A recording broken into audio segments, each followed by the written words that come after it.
The Megalodon was the biggest shark to ever live. Not only that, it's one of the biggest fish and the largest predator in Earth's history. They've been known to reach lengths of up to a whopping 70 feet. That's over 3 times longer than the biggest great white shark on record. The females have also been found to be around twice the size of the males.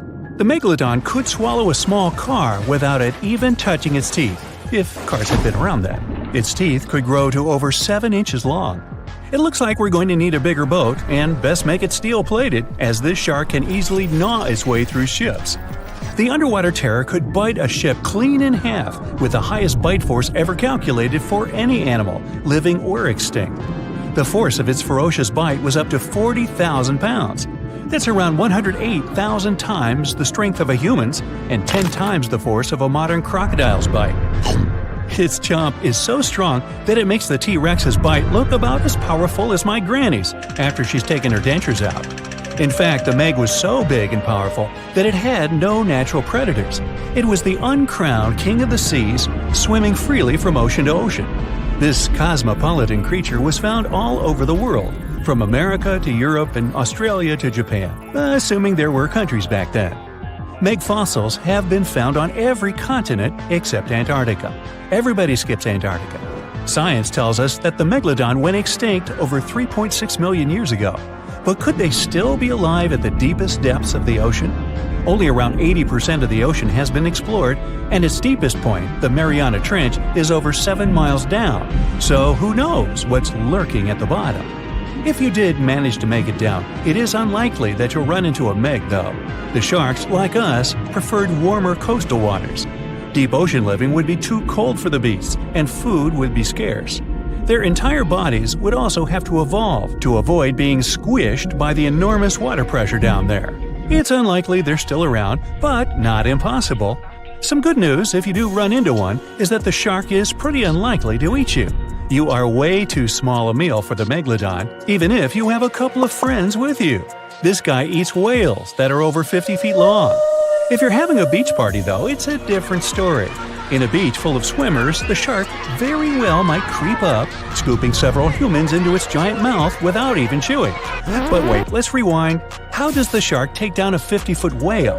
It first bites off its fins, making the whale unable to swim away. It then casually munches it down piece by piece. Because of their size, sharks had to consume over a ton of food every single day just to sustain themselves, like me. All that food made the Megalodon extremely heavy. They range from anywhere between 50 to over 100 tons. For context, that's around the same as 7 to 16 adult male African elephants. To fit all this food in, their jaws had to open pretty wide. A Megalodon's jaw could span 9 by 11 feet wide. That's easily big enough to swallow 2 adult humans side by side. The fearsome name Megalodon comes from 2 Greek words, mega meaning big and odont meaning tooth. So combined, they mean what? Big tooth. And it certainly lives up to its name. Just one of its chompers is the same size as a human head. It had 276 humongous teeth in total across 5 terrifying rows. In all of history, only a couple of saber-toothed cats and the T-Rex had consistently bigger teeth. Now that's a showdown I'd like to watch. The Megalodon vanished millions of years ago, leaving only huge teeth to be found by modern archaeologists. They literally disappeared with very few traces left. Scientists believe that over time, sea levels dropped and the ocean temperatures went down rapidly. Over a third of all marine life was wiped out as the oceans cooled, and a number of animals at the bottom of the food chain plummeted. This had a catastrophic effect on the hungry predators at the top. Sorry guys. It became way too cold for these sun-loving sharks too, which made it difficult for them to reproduce since they gave birth in warm waters. The Megalodon is usually described as a sort of giant great white shark, but this is just a common myth. In fact, the ancestors of today's great white existed at the same time as the Meg. But they weren't best buddies, and were even in competition with each other. The great white shark was a better hunter, using its smaller size and agility to snap up the Meg's prey quickly. They were also known to eat Meg pups, who were only half their size. This didn't help the whole extinction thing. Even infant Megalodons were huge, coming in at just under 7 feet.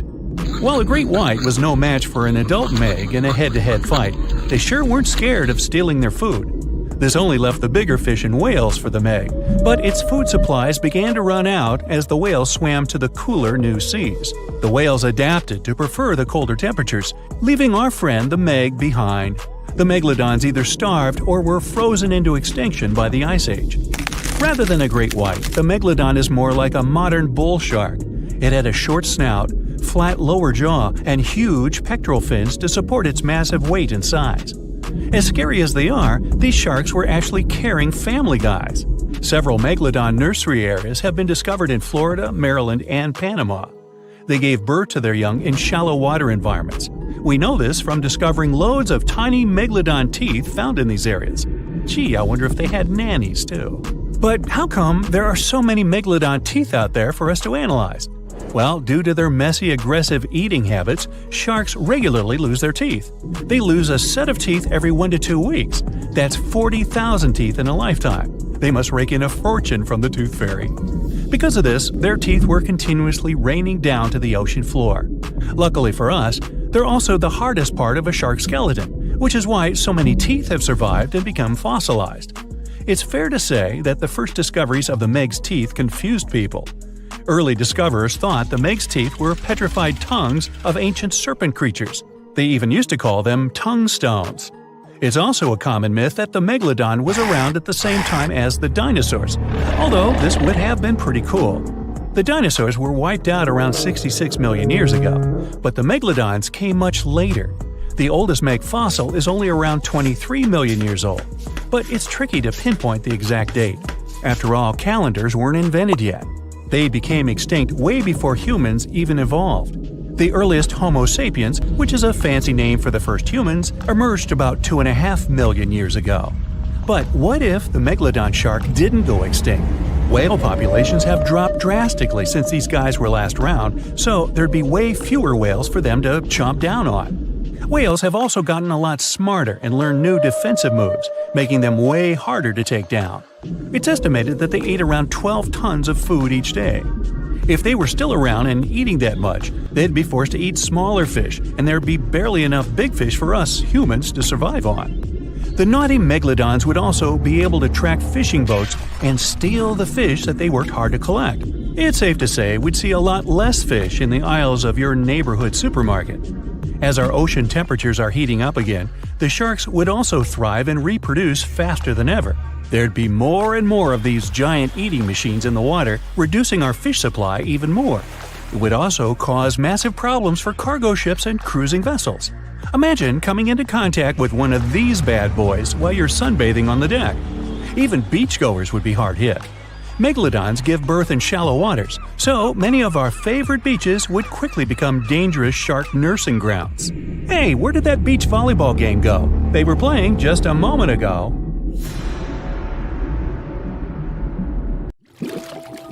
The voyage started just like any other. The cargo ship SS Cotopaxi is making another journey to Havana, Cuba, to deliver coal.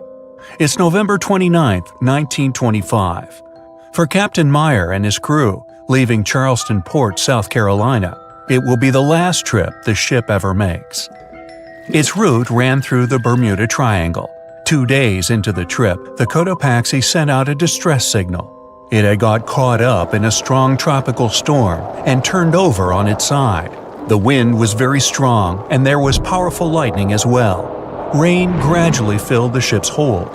Then there was a bright white flash, and the ship disappeared without a trace. Later, its wreckage was found in the Gobi Desert, which is in a completely different part of the world.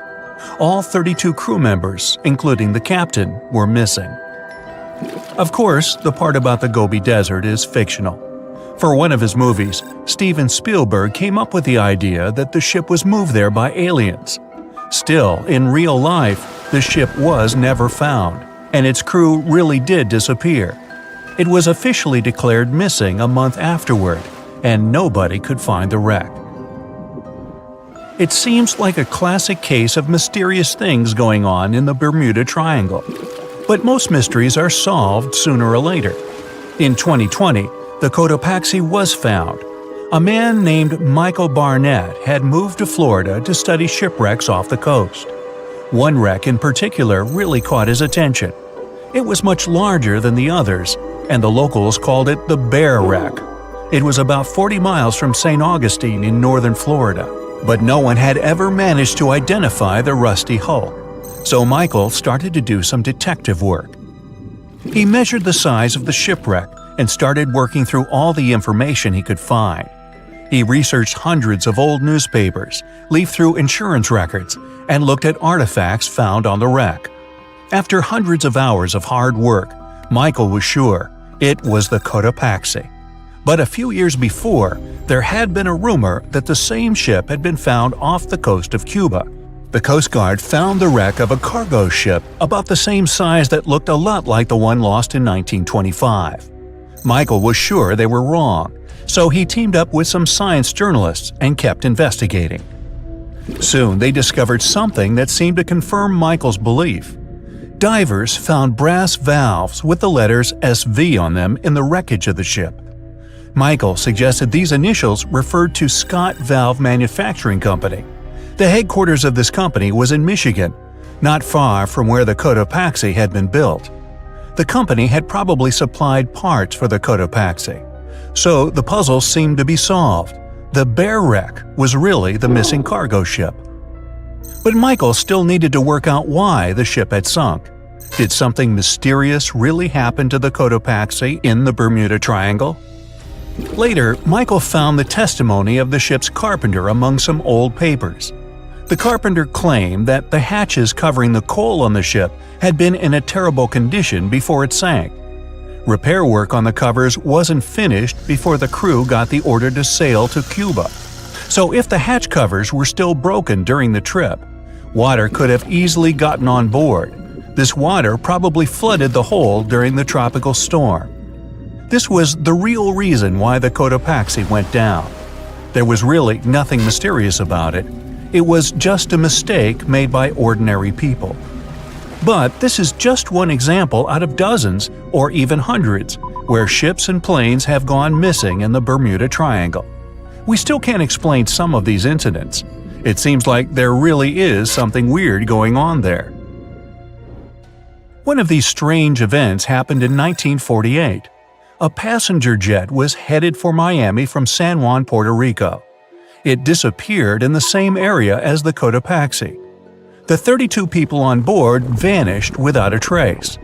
The weather was clear throughout the flight, but experts think that when the plane was about 50 miles from the coast, it could have been hit by a strong wind that knocked it off course. Years later, a similar plane was found in the area of the Bermuda Triangle, but because no one could work out the registration, it was impossible to say for sure if it was the same one. Something even stranger occurred not long before, in 1945. 5 planes went missing all at the same time.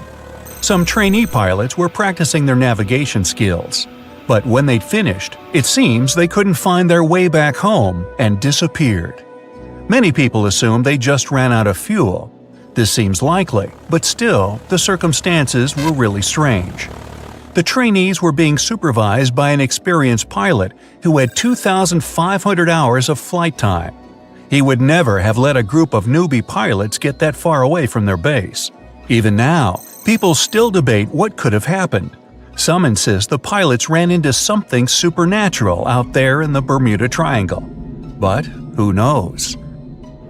And here's another freaky thing that happened there which no expert has been able to explain: time travel. In 1970, Bruce Gernon was flying a plane from Andros Island to the Florida coast. When he was at 11,500 feet, a giant cloud appeared in front of him. It kept getting bigger and bigger, and he had no choice but to fly through it. As soon as he did, the plane was surrounded by darkness. It was as if the day had turned to night in a split second. Suddenly, Bruce began to see white flashes of light around him. They were so bright that they lit up the entire sky. But they weren't lightning bolts, although he couldn't really explain what they were. The plane continued through the strange cloud for almost a half an hour. Bruce noticed that the cloud changed shape during this time. The space around the plane turned into a tunnel. Then the tunnel started narrowing. Bruce became really tense as he tried to cope with the plane's controls. All his instruments and navigation equipment were going crazy, and the electronics stopped working. Then, a white light appeared at the end of the tunnel. Just like in the movies, the plane escaped the closing cloud tunnel at the very last second. Everything was fine, but now Bruce found himself in some white fog. He had no idea where he was. Then he managed to contact ground control. He was shocked when he learned that his plane was already in the airspace above Miami. It seemed that something impossible had happened. Bruce was meant to cover a distance of about 250 miles during the flight. This usually took 1.5 hours, but he had managed it in just 47 minutes, almost 2 times faster than normal. When Bruce landed, he went to check the amount of fuel left in the tank. It turned out he'd used up a lot less than the normal amount of fuel as well. Could there be a logical explanation for the time-traveling plane? Well, records show that a large number of sunspots were detected on the surface of the sun that day, and there was a strong solar wind. This could easily have made the electronics and devices on the plane go crazy. But what about the mysterious cloud? The Florida coast is a place where 2 large air currents meet. One has a high pressure and the other is a low pressure one. This causes a lot of storm clouds in the area. But people still debate how Bruce was able to cover the distance so quickly. Some people say that some kind of mysterious dark energy was involved. Others say it was a gravitational anomaly that curves space and time. Others think that Bruce is just a fraud. We still don't know the truth. So, is there really something supernatural about the Bermuda Triangle? Or is it all just coincidences and made-up stories? The truth is that no more planes and ships disappear in the Bermuda Triangle than anywhere else in the world. Strange things occur in the cold waters of Antarctica. One of these things happened to a ship called Jenny. It was a small schooner whose history began in 1822. The boat and its crew set sail and disappeared a year later. For 18 years, the ship was considered sunk. People forgot about it, but in 1840, the vessel reminded the world of itself. That year, the whaling ship Hope sailed through the Drake Channel in Antarctica. The crew members noticed a ship among icebergs. It was the schooner Jenny. It was floating slowly in the dark, with no signs of life. The captain of the Hope, Mr. Brighton, gave the order to approach the mysterious vessel. They thought it was some creepy ghost ship, but as they came closer, they noticed crew members on the deck. The sailors of the Hope called out to them, but received no answer. This time, it became clear that something terrible had happened to the Jenny. When Brighton boarded, he realized that the Jenny crew members weren't missing. They were here. Frozen people stood like statues. Brighton went down to the lower deck and found the captain. He was sitting frozen at the table, holding a pen. Brighton looked at the logbook. The last record was made on May 4th, 1823. The captain wrote that he was the only living member of the crew. They spent 71 days without food. It seemed that the ship got lost in the sea because its captain went off course or sailed into an iceberg, but no one knew for sure. After that, nobody ever saw the Jenny again. According to rumors, the crew of the Hope abandoned the frozen ship and left it to drift in the cold waters. According to other rumors, this whole story is fiction. The story of the Jenny was described in a German magazine in the middle of the 19th century. Still, there was no further evidence of the ship's existence. Already in our time, Cambridge University decided to explore the case of the Jenny. The researchers discovered that one of the crew members of the Hope, who didn't disclose his name, told someone the legend of the frozen ship. Someone shared the story with another guy, and it was published in a German magazine called Globus. And that's all. There was no other evidence. One of the most famous ghost ships was the Mary Celeste, and there's no doubt about its existence. The history of this vessel was documented in court. People wrote about it in newspapers, but the most exciting thing is that the ship continued to be used even after 10 people disappeared from its deck. The history of the Mary Celeste began in Canada in 1861. When it was first built, the ship was called the Amazon. It changed captains several times, and it also hit some rocks. The boat was sold, bought, then sold again, repaired, and sailed under the name Mary Celeste. In 1872, it had a new captain, Benjamin Briggs. He was a decent, brave man with a lot of experience in navigation. He had a beloved wife, a daughter, and a son. When he went on his last voyage, he took his wife and daughter with him, and his son stayed in America. In November of 1872, the Mary Celeste sailed from the port in New York with 10 people on board and disappeared. 8 days later, another ship, the Dei Gratia, also left New York and followed the same route. Dei Gratia's captain, David Morehouse, noticed the Mary Celeste and immediately realized something was wrong. The ship was moving too freely, as if no one was controlling it. The captain tried to contact the crew members, but no one answered him. Then, together with other sailors, he climbed aboard the Mary Celeste. The ship was in good condition. There was no damage. The hold was slightly filled with water, but it could be easily pumped out. Everything seemed fine, but one lifeboat was missing. The crew members' valuables were in their cabins. The cargo was in the hold. The supplies of water and food were untouched. Judging by the records in the logbook, the ship was caught in a storm, but it was not too strong. Other ships also sailed through this storm, but nothing bad happened to them. The last record was dated November 25th, and it claimed that everything was fine. The sails of the Mary Celeste were slightly damaged, but perhaps it happened after the crew had disappeared.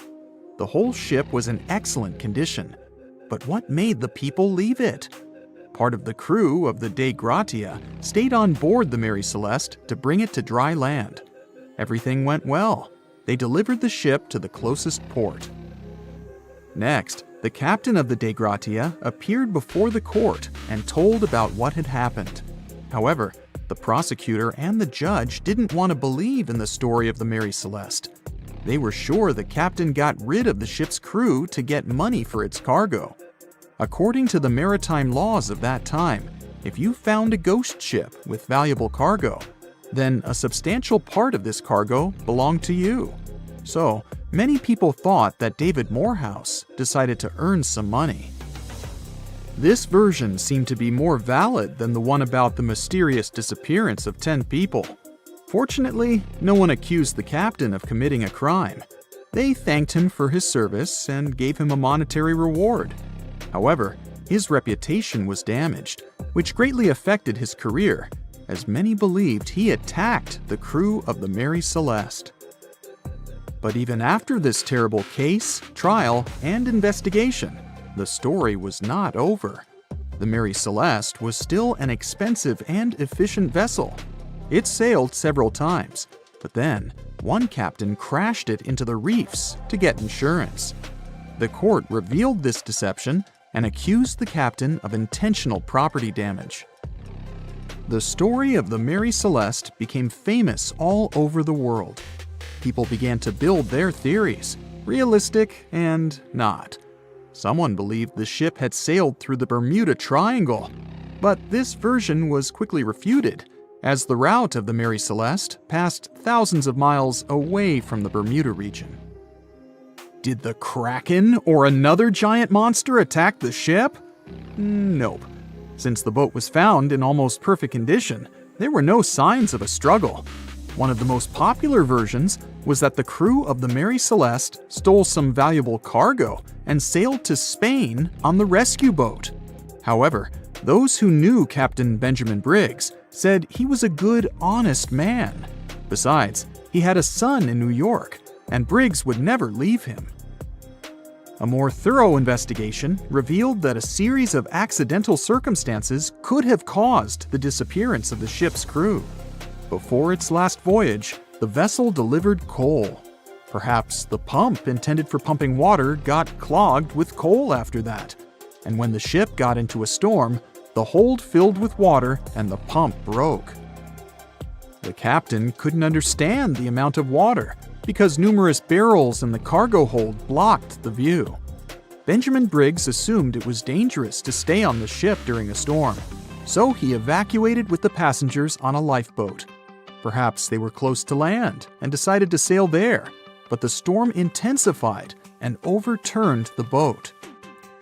Also, one record in the log journal said that the chronometer was faulty. It was a device that helped to determine your location at sea using longitude. Briggs got lost and didn't know which way to sail. The storm was strong, and he couldn't determine whether the ship would sink. Perhaps Briggs decided to leave the ship in a rescue boat when he saw the coast of the Azores. The uniqueness of this ghost ship case is that, unlike many others, you can investigate it yourself. There's a lot of information about the Mary Celeste on the internet. There are documentaries and research articles. Perhaps you'll be able to notice something that others haven't seen and solve the mystery of the disappearance of 10 people. They say nothing is ever lost, and it's true. Let's discover ships frozen in time. The first one is truly fascinating. Here, the Antikythera shipwreck. It's a Greek trading ship from the 1st century BCE. It's located on the east side of the Greek island of Antikythera and at the merging point of the Aegean and Mediterranean seas. Around 2,000 years later, in 1900, a group of Greek sponge divers discovered the wreck. They were going to Tunisia, yet they were forced to find shelter from a storm on a nearby island. Since they couldn't go anywhere due to the storm, they decided to look for sponges until the weather got calmer. One of the divers discovered the shipwreck at depths of around 130 feet. Imagine someone going for a sponge hunt, but getting out to the surface with archaeological treasures. The captain of the sponge boat talked to the Greek officials about what they had found. The officials sent 2 ships to the wreckage. The salvage operation was successful, and discoveries are now in Greece's National Archaeological Museum in Athens. The findings included 3 life-sized marble horses, jewelry, coins, and hundreds of works of art, including a 7-foot-tall Colossus statue of Hercules. Among these treasures, Antikythera ephebe, a bronze statue of a young man, caught more attention. Because the ephebe doesn't comply with any familiar iconographic model, and there are no known copies of his type, he held a spherical object in his hand. Scholars have different theories of who that person could be, but they are not in a consensus yet. More than 70 years later, Jacques-Yves Cousteau and his team went to the area and recovered hundreds more artifacts and the remains of 4 people. Interestingly, they discovered a complex set of interlocking gears, capable of predicting the movement of the sun, moon, and several planets. The mechanism can also show the times of solar and lunar eclipses years into the future. Think of this Antikythera mechanism as an early computer calendar, to plan significant events like agricultural activities, religious rituals, and Olympic Games. These artifacts found in the Antikythera wreckage are some of the most important findings in modern archaeology. Just the Antikythera mechanism itself has changed our perception of the limits of ancient technology. The mechanism has a sophisticated design and was made over 1,000 years ago. After all these amazing discoveries, experts believe that the wreckage site has remained largely unexplored, and is mostly because of its location and the landscape of the seafloor on which the ship rests. The wreck is too deep for scuba divers but too shallow to use something like a submersible. A survey made on the seafloor in 2012 showed evidence of a second wreck about 800 feet to the south. It's clear that this area has a lot to offer humanity. What would happen if those sponge hunters didn't go to the area? Scientists found a shipwreck in Antarctica at the bottom of the Weddell Sea 107 years after it sank. The name of the ship was Endurance, and it was the lost vessel of Antarctic explorer Sir Ernest Shackleton. Scientists who laid eyes on it decades later say it is among the greatest undiscovered shipwrecks ever. That is why they filmed the whole discovery. The video shows the remains of the Endurance and proves it is still in remarkable condition. It has been sitting in 10,000 feet of water for over a century, yet it looks like it sank very recently. So the story goes like this. The ship was crushed by ice and sank in 1915. Shackleton and his crewmates had to escape by themselves in small lifeboats. From then on, it was all about survival. Shackleton imagined to get his crew to safety. Then, the ship sank. Yes, this is a pretty impressive story. But why did scientists prize this ship? Firstly, Shackleton's Imperial Transantarctic Expedition sailed to make the first land crossing of Antarctica. Yes, the crew was trapped in ice, but the intention was important. Secondly, it's about the challenge itself of finding the shipwreck. The Weddell Sea is almost always covered in thick sea ice. You know, the same ice that made the Endurance sink. Getting near the presumed sinking location is super hard, let alone being able to conduct research. Experts of the modern expedition team foresaw the time when the lowest extent of Antarctic sea ice would come using satellite images. They realized that the weather was in their favor to start an expedition. Dr. John Shears said that they have successfully completed the world's most difficult shipwreck search, fighting against constantly shifting sea ice, blizzards, and temperatures decreasing to negative 0.4 degrees Fahrenheit. Yeesh, I can't imagine the worst conditions in Antarctica if these conditions are in their favor. Lastly, look at this. It's timbers. They're very much intact. Plus, you can read the ship's name. It's still visible. Marine archaeologist Menson Bound says that this is the finest wooden shipwreck he has ever discovered.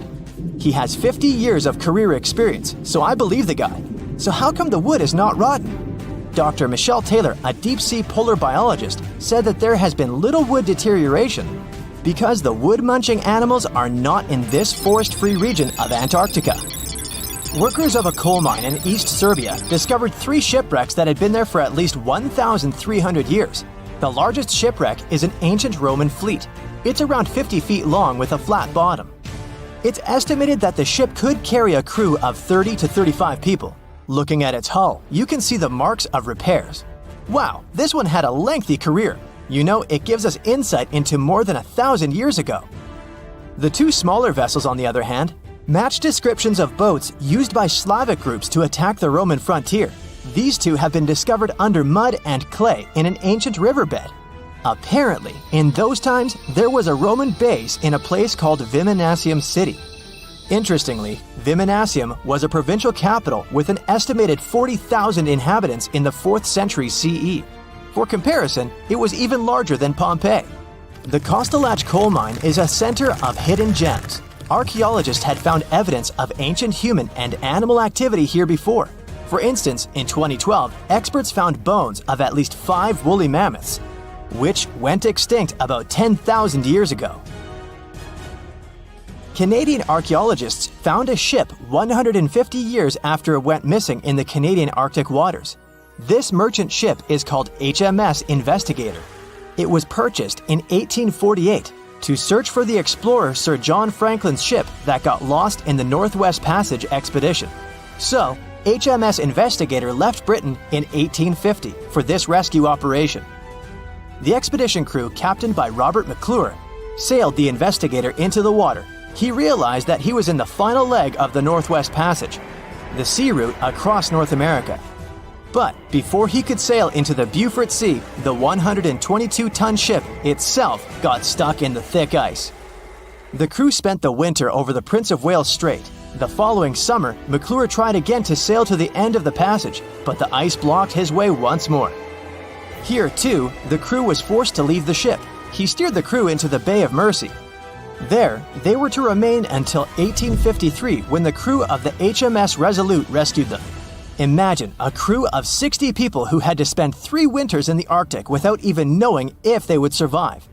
Later on, the ship was found sitting upright in about 36 feet of water. It was in very good condition. Arctic water has prevented the outer deck of the vessel from deteriorating quickly. The outline of the ship and its timber can be clearly seen. Plus, archaeologists have uncovered artifacts on land left by the sailors. They had unloaded everything before abandoning the Investigator. 3 sailor graves and 1 British naval shipwreck had also been discovered in the area. I wonder what else they could find there. Wow, it's the only place where 1 minute you're learning 17 natural ways how to get rid of houseflies, and the next, you're taking an epic journey straight into a black hole.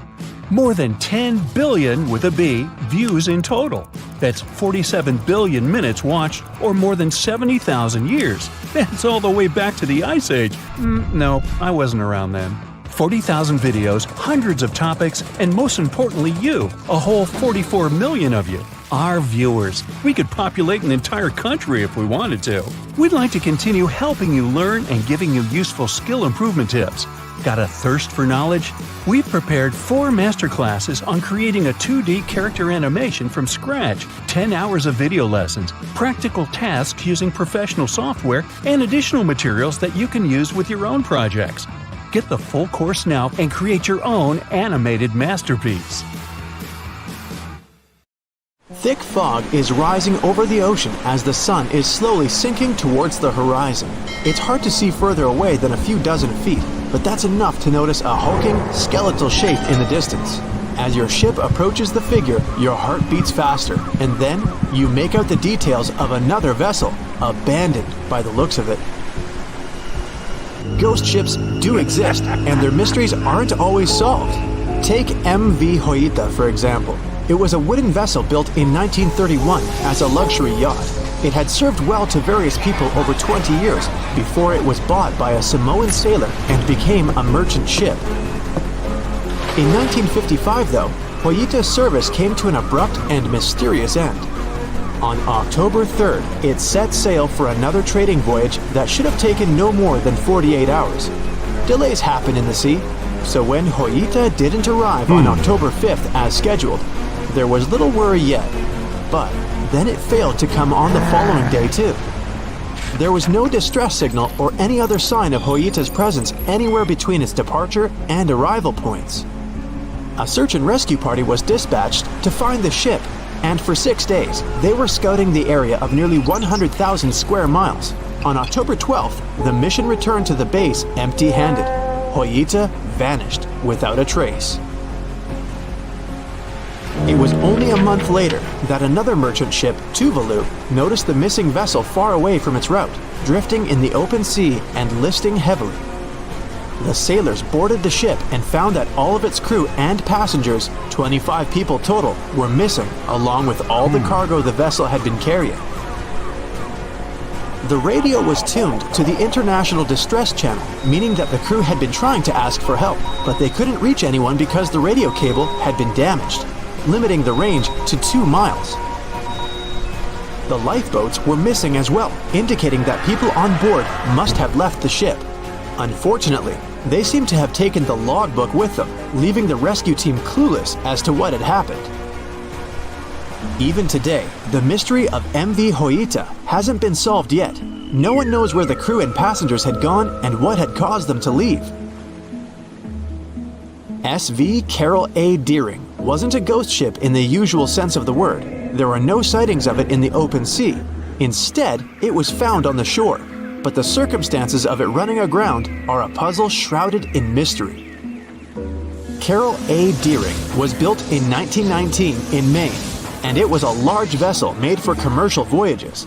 Unfortunately, despite its large cost of construction, it had only served for a year before its last trip. July 19, 1920. The ship was traveling from Puerto Rico to Rio de Janeiro via Newport News to deliver a cargo of coal. It was almost halfway to the final destination when the captain fell seriously ill, and the crew turned back to drop him and his son off and replace the captain.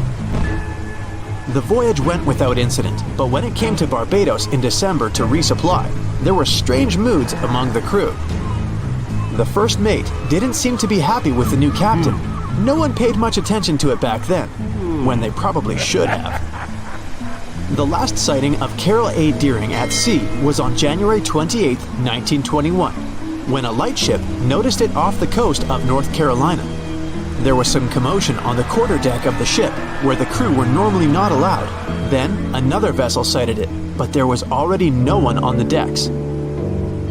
On January 31st, the merchant ship was found hard aground in the Diamond Shoals, a site notorious for numerous shipwrecks that had been occupying there for centuries. When the search and rescue party boarded the ship, they found it abandoned, the log and personal belongings of the crew gone, along with the 2 lifeboats. there is still no answer to what happened on board of Carroll A during that January. Although, the most popular version was mutiny.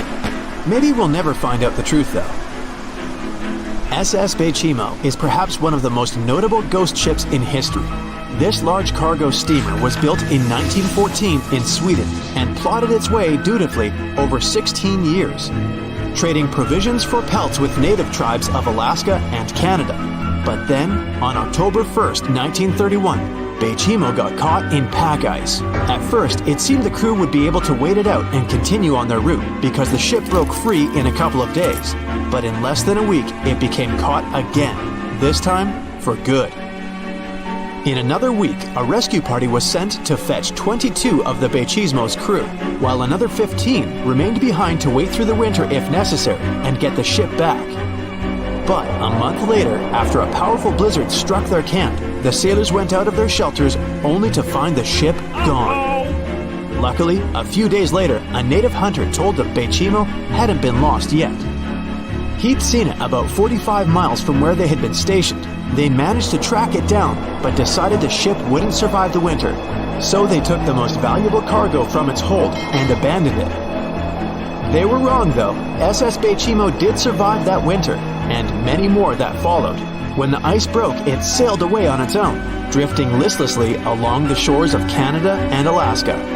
There were numerous sightings of the ghost ship, sometimes adrift in the open sea, and at other times stuck in the pack ice again. People attempted to board and salvage it, but weather conditions or lack of equipment always prevented them. SS Baychimo was last sighted by native Alaskans in 1969, 38 years after its abandonment. What became of it later remains unknown. The story of SS Ourang Medan is one of the most puzzling and harrowing ghost ship stories of the 20th century.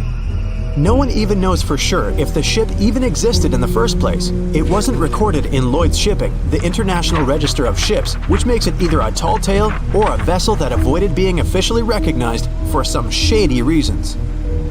In any case, the accounts as to what happened to the Medan vary. According to most reports, it was carrying some unknown cargo in the Indonesian waters when a distress call was received by another ship in the vicinity. The officer on duty heard an SOS message, but its contents are different depending on the accounts. The message did not repeat, and the crew of Medan didn't answer to any attempts to contact it back. The ship that received the distress call hurried to the rescue, but they only reached the vessel the following day, when it was already drifting and slightly listing. When the rescuers boarded the ship, they found that none of the crew had survived. However, one lifeboat was missing, which implied that there was at least one crew member who managed to escape. What happened to the rest of the people on board remains a mystery to this day. Still, there are no hard facts about this story, so we might never find out whether SS Ourang Medan was actually a ship and not a thing of fiction. SV Zebrina was a 3-mast sailing barge built in 1873 for river trade ships in South America. She served for well over 4 decades, proving to be a sturdy and reliable ship. It was later transferred to Europe, where it continued serving its purpose well. But then, in October 1917, Zebrina set sail on a regular voyage only to be found ashore several days later. Mysteriously, although the ship was perfectly intact, the entire crew of 5 and the captain were gone.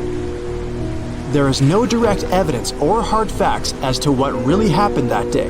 The most convincing theory is that the crew were washed away from the deck because of an underwater explosion. And then the ship sailed ahead without them, but the truth, as always, remains unknown. The moon shines brightly and illuminates the black water of the ocean. Thick fog descends on it in ominous silence. Then, it's suddenly broken by the creaking of wooden boards, followed by a rippling of the waves. Through the fog, you see the outline of an old, large ship. Its hull is rusty, and a strange cold is coming from it. But the most unsettling thing is that there's no one on the deck. The ship sails without a crew. No, this isn't a mythical Flying Dutchman, but a very real ghost ship. September 2nd, 2019.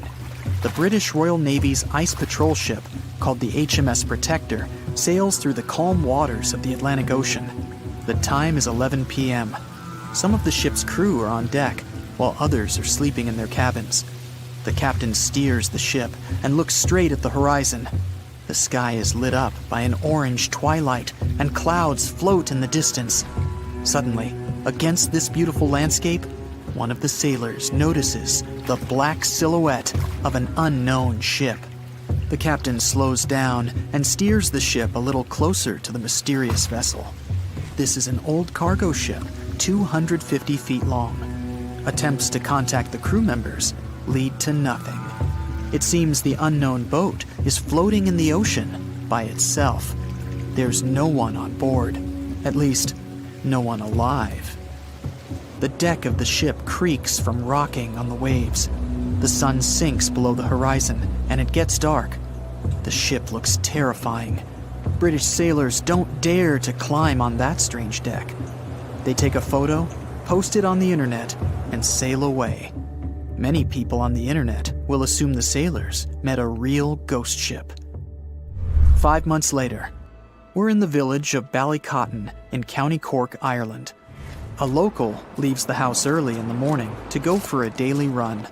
Music in his headphones, fresh cool air, and a scenic route are ideal conditions for a good workout. The jogger runs along the road on the coast of the Celtic Sea. There was a strong storm last night, and now the sea looks calm. The man runs along the top of a low cliff and notices a huge vessel. An old rusty cargo ship 250 feet long lies on the beach, right among the rocks. No people on board. It seems the ship has been here for ages, but the local is sure this vessel wasn't here yesterday.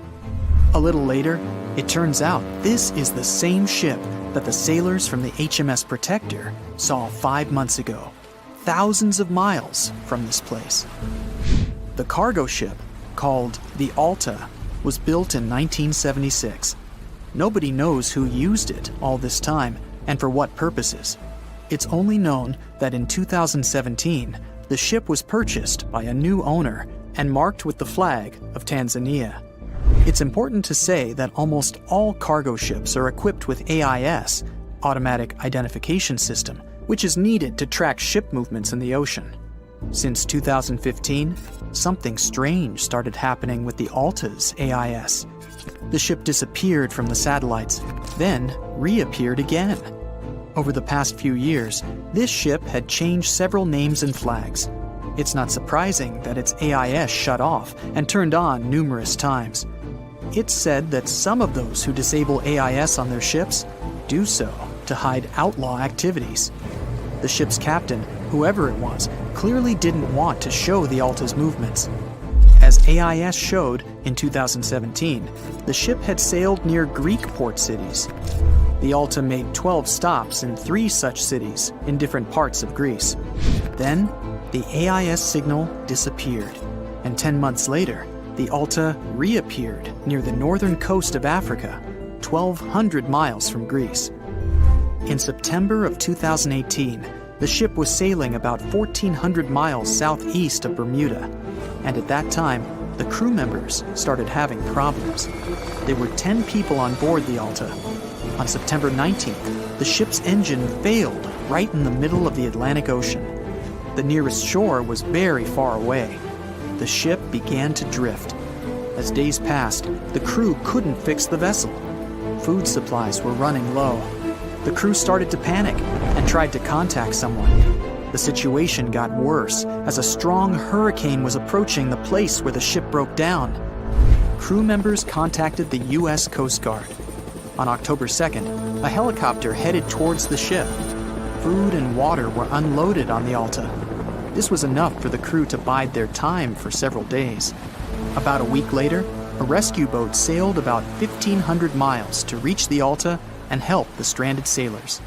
Shortly before the start of the hurricane, American rescuers succeeded. The entire crew of the wrecked ship was taken to Puerto Rico.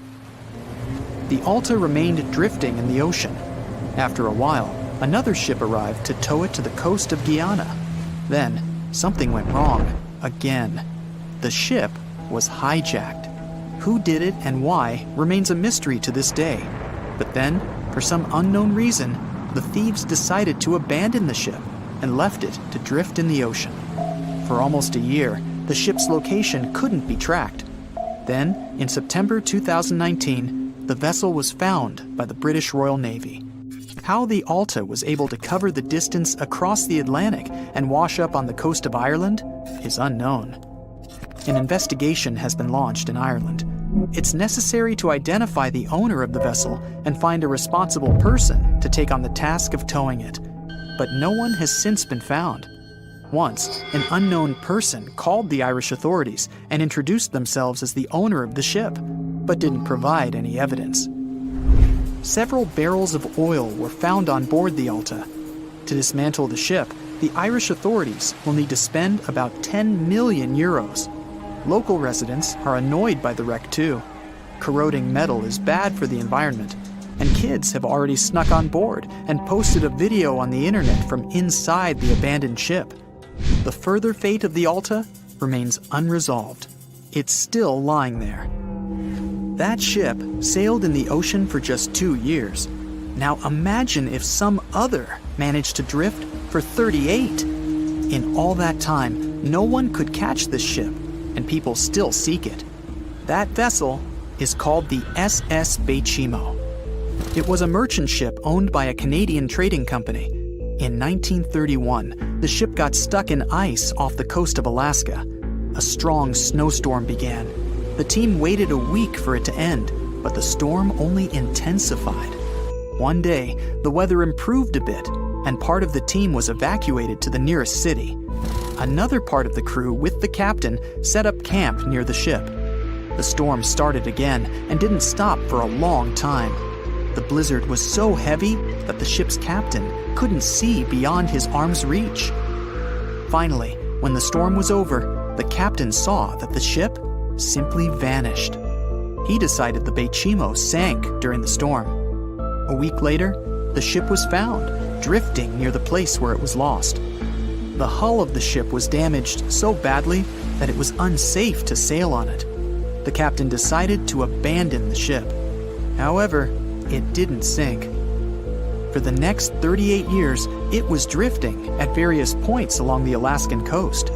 Several times, people climbed on the ship, including native Alaskan residents and a group of researchers.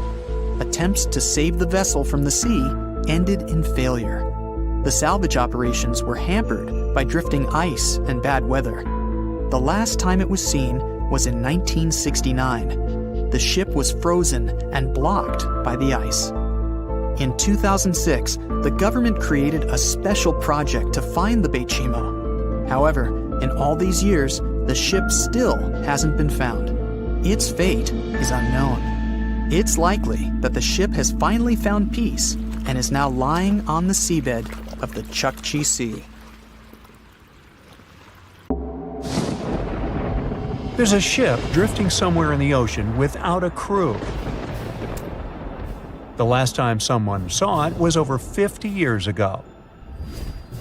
Its story reminds of that of the Flying Dutchman, a ship that's bound to sail forever and bring disaster to whoever sees it at sea. At least the legend says so.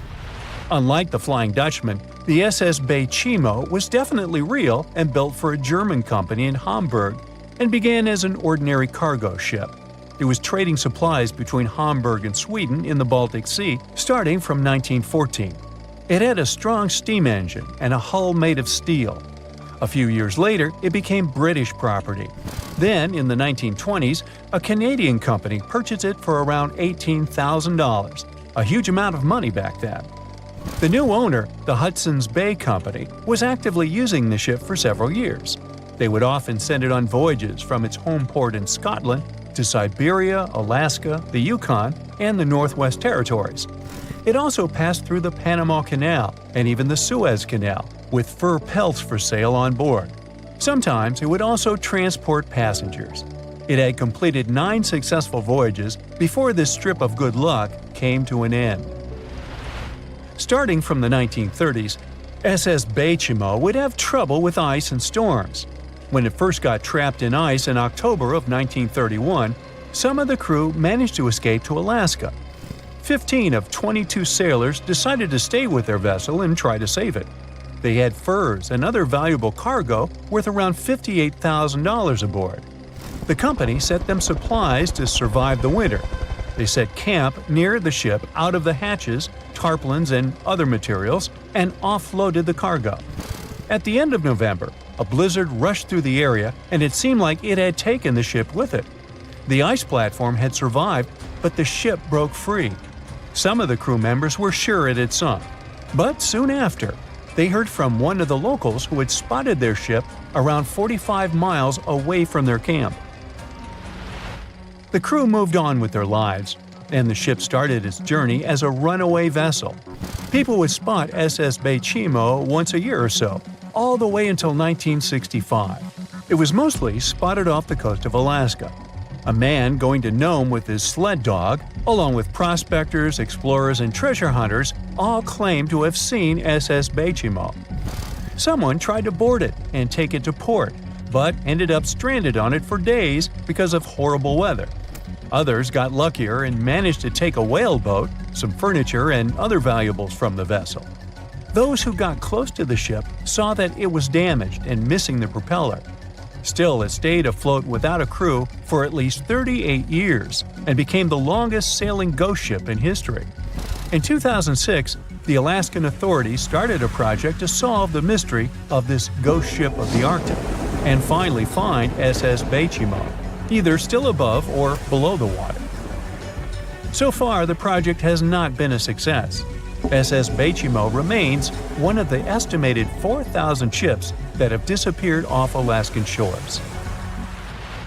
If the legend of the 17th century isn't lying, this ghost ship could be sailing somewhere along the Flying Dutchman. It belonged to the Dutch East India Company. Its captain managed to do the impossible for that time and sailed from Holland to Indonesia in only 3 months. They said he was flying over the sea, and some evil tongues explained that he had made a deal with evil forces to achieve that. Once the ship was sailing back home, its captain and crew disappeared without a trace. There are many versions of what happened to it. One of the first ones said it had tried to enter port at the Cape of Good Hope, got in a terrible storm, and sank as there was no captain to save it.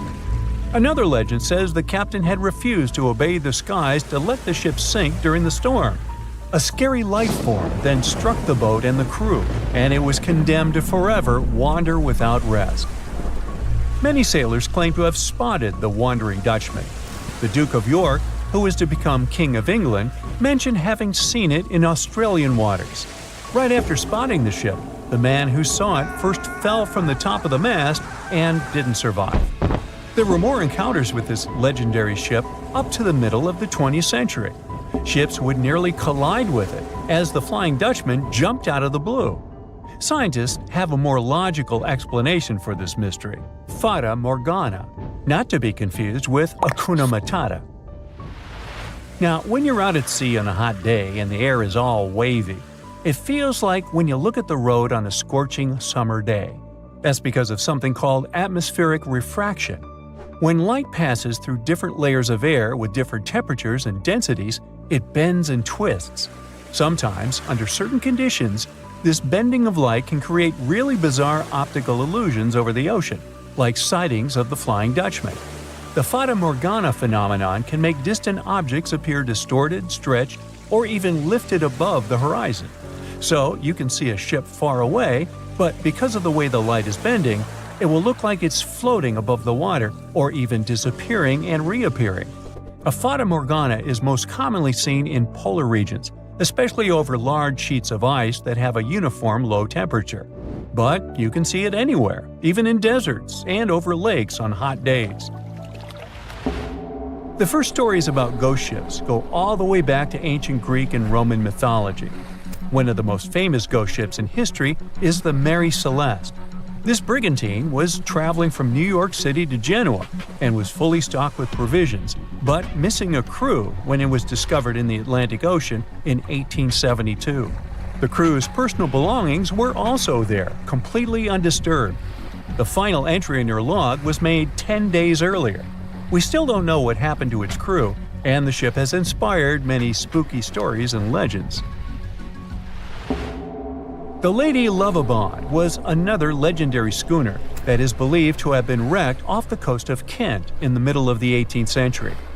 The story tells that the ship's captain, Simon Reed, had just got married and took his bride on board for a celebratory cruise, despite the superstition that it could bring bad luck. They were on their way to Portugal when the first mate, who is also in love with the captain's new wife, went mad because of jealousy, attacked another crew member, and then took over the wheel and steered the ship straight into the dreaded Goodwin Sands. No one aboard survived, and the schooner is said to reappear as a ghost vessel every 50 years. In present times, many vessels become abandoned and turned into ghost ships intentionally. There are thousands of them floating in U.S. rivers, lakes, channels, and coastal waters. Some people lose their boats in storms and other extreme weather. Others have to abandon their boats because maintaining them can cost 10% of the boat's price. Plus, docking a vessel can add up to several $1,000s every year. Most boats have been made of fiberglass, so an owner can't just recycle them as scrap metal. So, once they want to get rid of it, they often tie it to a dock and sneak away, or leave it floating far away from the shore, or just try to sink it. When ghost ships sink in shallow waters, they can cause damage to coral reefs, mangroves, marshlands, oyster habitats, and wetlands. Plus, they can collide with unsuspecting regular ships and cause real trouble. So, don't do that. Enough said.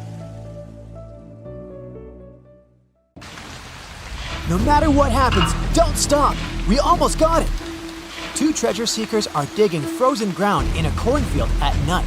It's raining hard, lightning is flashing, but these two guys keep working. And now the shovel hits something solid. No way! A treasure chest! They start digging faster and find a piece of a ship's engine. What the? Far from the seas and lakes, somewhere under the fields of Kansas City, they found a giant sunken ship. How is this possible? Now you'll see. Some people spend their lives searching for shipwrecks with treasures underground. One of them is explorer David Hawley. He's been looking for such ships far from the seas, rivers, and oceans for many years. He does this because he likes the feeling of adventure. The holds of these ships may contain chests of gold, antiques, and artifacts. And you can get a lot of money for them. David says you don't have to go into the ocean to find a sunken ship.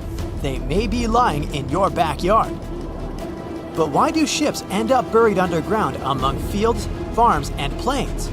Let's find out using the example of Steamboat Great White Arabia. According to old records, the newspaper clippings, this ship had been carrying about 200 tons of treasure before it sank in 1856. Many rumors and local legends said the ship was lying underground a few miles northeast of Kansas City. It was there because people deliberately altered the riverbed and channels of the Missouri River in the second half of the 19th century. They artificially brought the shores closer to each other. They narrowed the river to increase the flow's speed, so boats could sail much faster. In the 19th century, steamboats were the most popular means of transporting passengers and goods. Before railroads, they extended the western border across the Mississippi and Missouri rivers and brought supplies to people. That's why it was so important to increase the speed of their movement. So, on September 5, 1856, Arabia was sailing along such an estuary. It came across a snag sticking out of the water. A piece of log quickly flooded the ship. Fortunately, all passengers were evacuated. But the steamer and its precious cargo reached the silt bottom of the Missouri River in a few minutes. Several years had passed. Everyone forgot about the vessel. During this time, the course of the Missouri River had changed.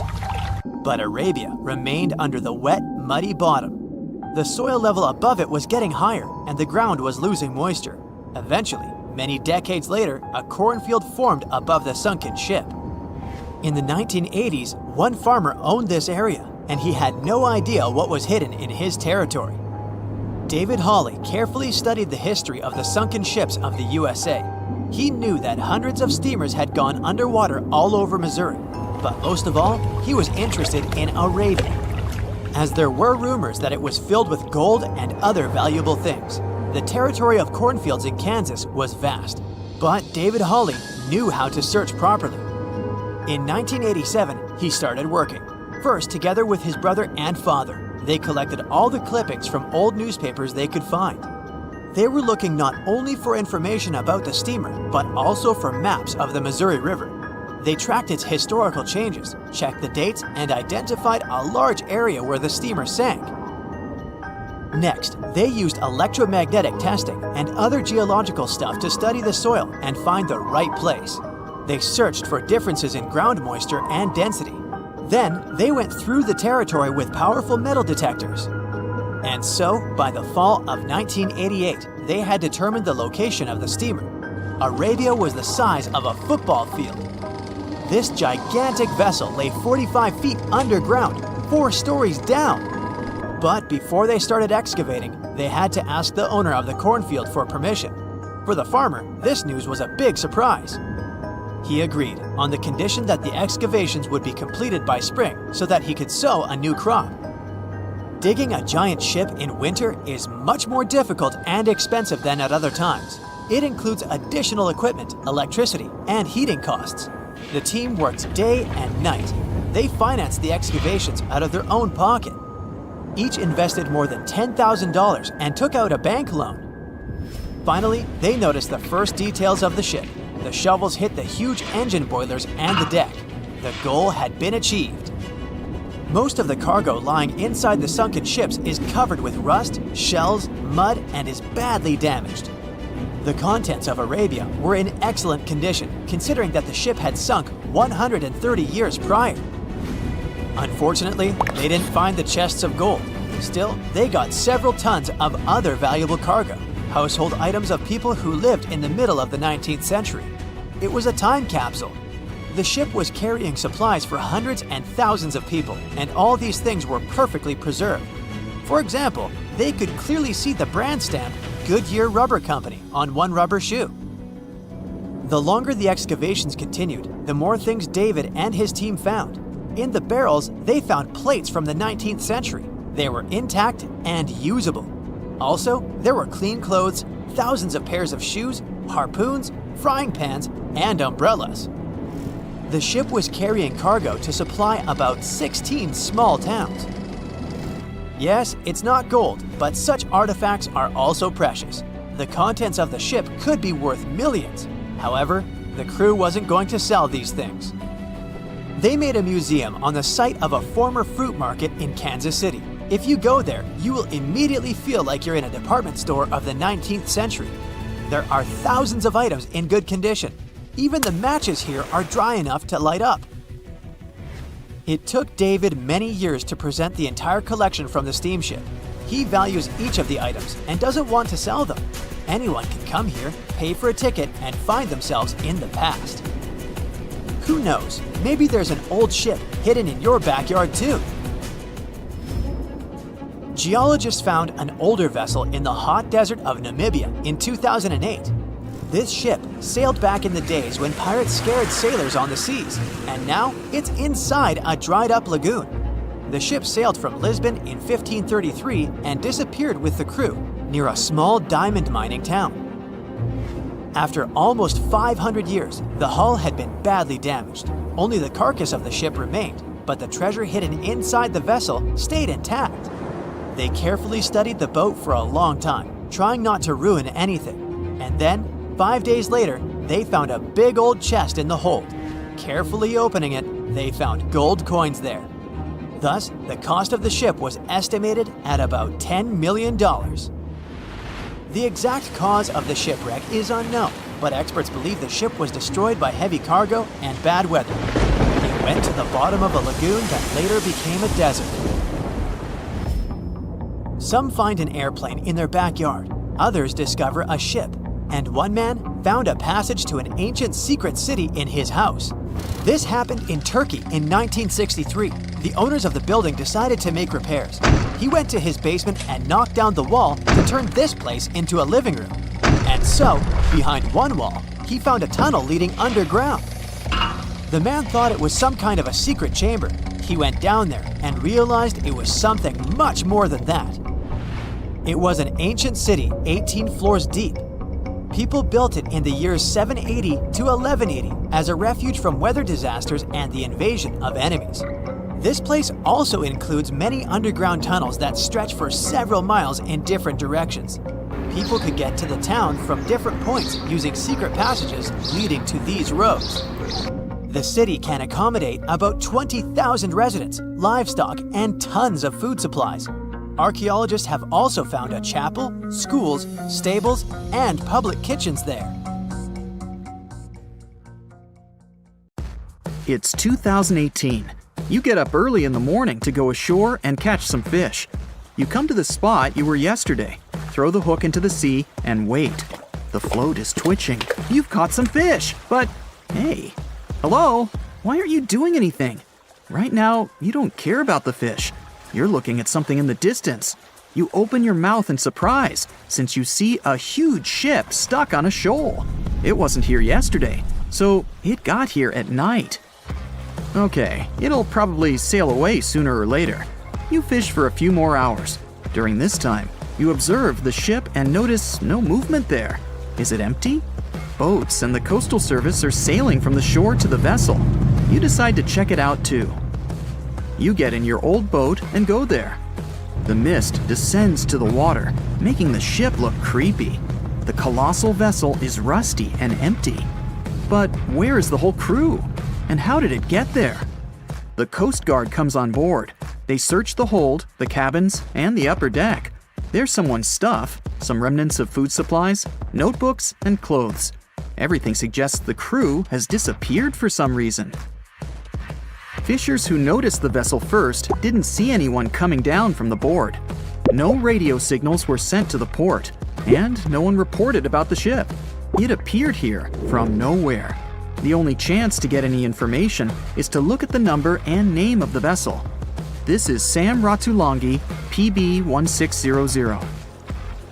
The Coast Guard checks the information, studies the data of all the country ships, and no way. One company built the boat in 2001 in Indonesia. People used it to transport heavy loads across the seas around Asia. The ship had been properly operating for 8 years. People were delivering industrial goods to different points in the region, but something went wrong. In 2009, Sam Ratulangi was sailing near the coast of Taiwan, and that's it. There were no further records about it. There were no reports in any port. Everyone thought it must have drowned, so no one had been looking for it for years. And then, 9 years later, it appears here, big and rusty, off the coast of Myanmar, without sailors, without fuel. An investigation starts. City services are trying to find out the names of all the sailors working on the ship and find clues that would lead to solving this mystery. They also hope the ship owner will appear soon. They find 2 tow ropes on board. This means that some other ship towed Sam Ratulangi to this place. Then they identify and find 13 crew members. These people say they wanted to reach the factory in Bangladesh to repair Sam Ratulangi. Another vessel helped tow the ship, but then 2 cables tore off, and a storm began. No one wanted to stay on board during such weather, so the crew members left it. No one knows what the ship has been doing for the last 9 years, and how it was possible without people on board. And here's another, much more mysterious ship story. On February 16, 2020, locals found a large cargo ship stuck on a rocky shore off the coast of an Irish village. The boat looked rusty, with holes in the hull and rotten parts. People hadn't seen this vessel the day before, so it appeared there at night. The last time people saw the Alta cargo ship was a few months earlier, thousands of miles off the coast of Ireland. That day, the Alta was sailing in the waters of the Atlantic Ocean. Another ship, the MS Protector, noticed it. MS Protector crew members tried to contact the ship, but received no response. The people on board realized that they were facing an empty vessel. And then, 5 months later, it appeared near the coast of Ireland. There are more questions than answers in this story, but we managed to find something out.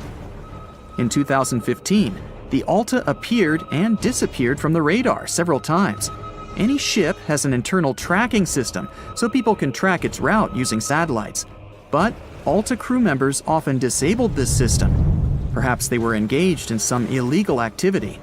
Anyway, in 2017, the ship often sailed between the ports of Greek islands. Then, the tracking signal disappeared and appeared only 10 months later, off the coast of North Africa. During this time, the ship changed several flags. In September 2018, the Alta was southeast of Bermuda and headed for Haiti. Then, the crew started facing problems. First, the main engine failed right in the middle of the Atlantic Ocean. The ship began to drift. Several days passed, but the crew members weren't able to repair it. They began to run out of food and water supplies. The situation got even worse when they found out that a hurricane was approaching the place. Fortunately, they managed to contact the U.S. Coast Guard. A helicopter flew to the Alta on October 2nd to bring them some supplies. There was enough food for several days. Then, a rescue boat sailed to the ship. It evacuated all the sailors and delivered them to Puerto Rico before the hurricane. The Alta had to drift alone in the ocean. After a while, another ship approached the Alta to tow it to the shores of Guyana. But at this moment, everything went wrong. Someone stole the boat, disabled the tracking system, and sailed away in an unknown direction. After almost a year, the MS Protector found the empty Alta in the waters of the Atlantic Ocean. And then, 9 months later, the ship without a crew sailed to the shores of Ireland. How did it manage to travel across the Atlantic and get to the coast of Ireland? It's still a mystery. Maybe it was just luck. No one else saw the ship all this time. It was just covering huge distances, surviving storms. Who's the captain? What happened to the thieves? Who owns the ship now? One day, someone called the village administration and introduced themselves as the vessel owner. But that unknown person didn't provide any evidence. They found several barrels of oil on the ship, which they took away by helicopter. The Alta was rusting. Corrosion of metal could damage the environment. The vessel had no commercial value, yet it would have taken millions to get rid of it. There were 3 options for what to do: leave the ship where it was, tow it into the sea and let it sink, or disassemble it for scrap. But nature had its own plans. Storms and strong waves split the hull into 2 parts. The Alta was drifting without a crew in the waters of the Atlantic Ocean for about 2 years. But this is nothing compared to a ship that was traveling for 38 years. The record belongs to the SS Baychimo. It was a merchant vessel owned by some trading company. In 1931, the ship found itself on the ice off the coast of Alaska. Its movement slowed down. A thick layer of ice blocked the ship, and a strong storm only made the situation worse. The blizzard was so intense that the crew members couldn't see anything but a white veil in front of their eyes. Sailing any further was impossible. The team had to wait for the storm to end. They waited for a day, 2, 3 days. A week had passed, but the snowstorm was only getting stronger. Then, one day, it grew weaker. The crew members split into 2 teams. The first team went to the nearest city. The second group, along with the captain, stayed on board. They set up camp next to the ship and waited for the blizzard, which had started again, to end. There was 0 visibility. And finally, one day, the storm was over. Great! And now, wait a minute. But where's the ship? The SS Baychimo just disappeared during the blizzard. The captain was sure that the ship had sunk, so he left along with the crew. Then, a week later, they saw the vessel drifting near the area where they had lost it. The hull was damaged so severely that it was unsafe to sail on it. Repairing the ship would be pointless and expensive, so the captain decided to abandon it. He was sure that it would go underwater sooner or later, but it stayed afloat for the next few days, the next few months, and a few years. People had reported seeing it at various points along the coast of Alaska for 38 years. The last record of the SS Baychimo is dated 1969. Those who saw it claimed the ship was completely frozen, almost merged with the ice. Some people planned to start an expedition to find the ship, but all attempts were unsuccessful. The vessel is probably lying somewhere on the deep sea floor. The year was 1865. It was a boom of migration worldwide, with novel places discovered and new settlements created. Without planes like we have now, a ship was the only way to escape from the old life and journey towards a new, hopefully brighter future. So, a voyage like that was quite a regular thing to do. More than 500 immigrants safely reached Queensland, and the ship was supposed to head back to London sometime later. It was indeed a long journey, but not many people were willing to return to England. After all, they had chosen to come to Australia to create a brand new life, so it was only natural that the ship would come back nearly empty. However, the return trip was still quite lucrative, thanks to the cargo the ship would carry. The amount of produce ready to be shipped was substantial, primarily consisting of wool soaked in arsenic, tallow, and hides. It was two birds with one stone. Not only could the crew wait out the winter, warm in Australia, while England endured bitter cold, but they also wouldn't waste their time. With the sheer volume of produce to be loaded, it would take them around 3 months to accomplish this task. Reports were circulating that the Fiery Star was almost done loading up, but it turned out that the assessment was a bit too optimistic.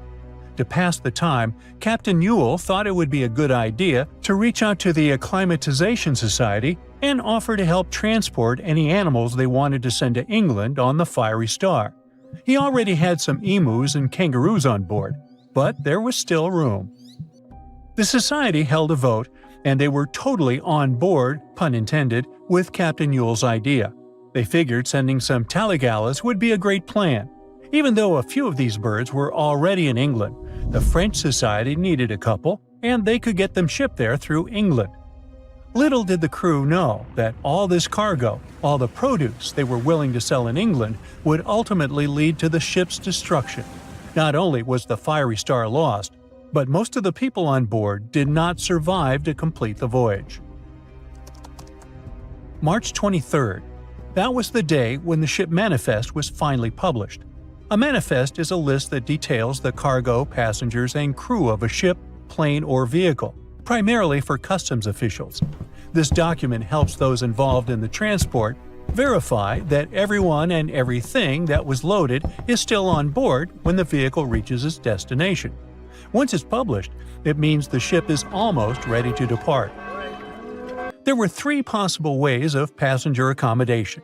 First, there was the saloon, the antiquated name for first class. Next, there was the second cabin, which is, logically, second class. Finally, there was the steerage, the cheapest form of passenger accommodation on a ship. Back in the 19th and early 20th centuries, many people traveled from their homelands, often to North America and Australia, looking for a fresh start. Most of them were poor and had limited funds for travel. In total, there were 8 people in the saloon, another 8 in the second cabin, and only 21 steerage passengers. Out of the 37 passengers, only one, John Ormond, would make it out alive. He bought a ticket for the steerage, so unlike the Titanic situation, in this case, the class didn't really matter.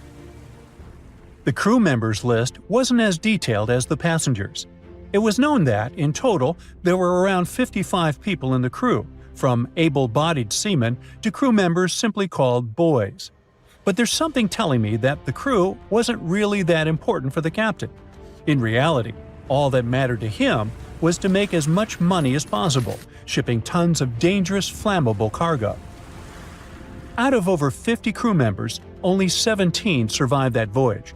But there was actually one more crew member who actually survived it all, just because they weren't let in. Sarah Johnson disguised herself as a man and planned to sneak onto the ship. However, something about her looks made the captain get suspicious, so he called the police and made Sarah leave the ship as he didn't want any immoral behavior to take place. Well, he saved her life. For him, it was the last voyage. The captain, W. Hunter Ewell, was quite a celebrity apparently. He already had a record of the safe landing of immigrants in the previous year, so there seemingly was no reason to worry. The trip promised to be safe. Clipper Fiery Star left Moreton Bay bound for London. The passengers took their places. The cargo had already been loaded. The full list is astonishing. In addition to all the wool, tallow, cotton, hides, and horns, there were also 6 cases of arrowroot and various other packages. And we can't forget the animals the captain took aboard too. The Fiery Star was far away, yet still observable to the east as it headed toward the Pacific Ocean. This was the last information available until May 26, when news of its destruction emerged from Brisbane. Chief Officer William Sargent's log reveals that the Fiery Star took 12 days to reach the southern tip of New Zealand, passing on April 11, 1865. The trip was going well until heavy seas ruined 2 longboats on April 17th. On this day, a strong odor of smoke alerted the captain. When he checked, he found the lower hold completely filled with smoke from a fire fueled by the ship's flammable cargo. The hatches were quickly closed to try to contain the flames, but by the next day, the heat and toxic smoke had forced passengers out of their cabins. George Maber was one of the lucky survivors. He was the ship's engineer, and he recalled the chaotic events on April 20th, as Captain Ewell and most of the crew and passengers tried to evacuate in rough weather. At around 6 p.m., the ship took on water, and without much warning, Captain Ewell, 4 crew members, and a few female passengers hopped into a lifeboat and headed out. The next boat, managed by the second mate, Mr. Adio, was a gig, followed by a crowded jolly boat. Lastly, there was a waste boat, which was barely seaworthy, with 2 men constantly bailing water to keep it afloat. The plan was for the boats to stay close to the Fiery Star overnight and head for the Chatham Islands the next morning. But by dawn on April 21st, all 4 boats had vanished without a trace. On the burning ship, there were 17 crew members and passenger John Oman, who banded together under Chief Officer William Sargent's leadership. For 5 days and nights, George Maber pumped water on the fire without rest. He volunteered to go down the forehatch with a rope around him and a handkerchief over his mouth. He discovered that the foremast had been burned through for about 7 inches, and the port side was severely damaged, resembling an empty shell. Exhausted, he returned for fresh air, but later descended again with Quartermaster Marshall to access a water tank. They couldn't open the lid, and as George crawled over the hides, he felt himself sinking. When they reached the deck, they collapsed from exhaustion. The cargo had been destroyed by smoke and fire, and the heat on the deck was intolerable. The crew survived on limited rations and caged chickens, using every spare piece of wood, including pigsties for the pumps. Distressed pigs ran wild in the heat. A raft was constructed, but was too weak for the open sea. Sleep was elusive, and the crew had lost everything, with only hopes of reaching land or meeting another ship. Finally, the Dauntless appeared and sent a lifeboat to the Fiery Star. Captain Moore boarded the Fiery Star on May 12th, and after assessing the situation, he agreed that the crew could do no more. They boarded the Dauntless at 4 p.m., witnessing the Fiery Star succumb to flames by 11:30 p.m. It was a narrow escape. As an experienced sailor and the first man to ever sail non-stop on his own around North and South America, Matt Rutherford has seen a lot during his voyages. But what he saw in 2013 while sailing through the waters of the Atlantic with his colleague surely stands out. Some 800 miles off the coast of Bermuda, not far away from the famous Bermuda Triangle, they noticed a boat that seemed to be moving by itself. The sails weren't up and the motor wasn't running. The sailors decided to check if there was someone who needed their help aboard, so they moved closer to the mysterious ship. Once they got there, things only got weirder, as they realized there wasn't a living soul aboard. Rutherford started filming to document their discovery. The boat looked so awfully abandoned that they expected to find some pretty scary things in there. But it didn't stop Rutherford from searching the vessel. The boat, which turned out to be named Wolfhound, looked like an upscale one, probably costing hundreds of thousands of dollars. It was pretty weird to find it floating by itself in the middle of the ocean. It seemed like whoever abandoned it was leaving in a rush. There were clothes and other personal belongings all over the main cabin. Some parts of the ceiling had fallen and some drawers had popped open. The brave sailors decided to tow the ghost ship back to Bermuda. It wasn't easy because Wolfhound was bigger and heavier than their boat.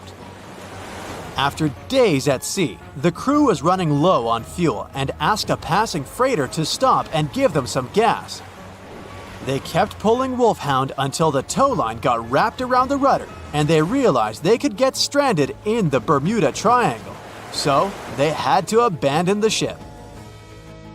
What really happened and how Wolfhound ended up in the middle of the ocean will probably remain a mystery. Rumor has it that it belonged to a member of the Royal Irish Yacht Club. The ship was going on its first voyage from Connecticut to Bermuda and then Antigua. It got in a terrible storm around 400 miles away from Delaware. The winds were so strong that the yacht suffered 2 knockdowns. A Greek cargo ship rescued the crew. They left the ship with an emergency beacon on. The rescued crew members shared that they saw the ship sink, which only adds more questions to the story. How did it get back to the surface? Does the Bermuda Triangle have anything to do with that? Christopher Columbus himself reported some unusual compass activity going on in this mysterious area while he was on his way to the New World. Despite the stories of more than 50 ships and 20 planes disappearing in the area, it remains one of the most heavily traveled shipping routes in the world. Some skeptics believe that this fact solves the Bermuda Triangle mystery. It could make sense because the busier the area, the more accidents happen there. But then again, it's not the number of disappearances that makes the place so mysterious. It's the lack of explanation and wreckage lost for good. The first ever confirmed ship to vanish in the Bermuda Triangle was the USS Pickering. In 1800, it departed from the US on its way to the West Indies. The ship sailed into the Bermuda Triangle along with its 90-man crew. No one ever heard anything from them ever since. The popular explanation is that the ship was taken out by a storm. But because no one found any wreckage, we'll never know for sure. The largest ship that has ever disappeared in this mysterious area was the USS Cyclops. In March 1918, carrying a crew of 306 people, the USS Cyclops left Barbados and headed home to Baltimore.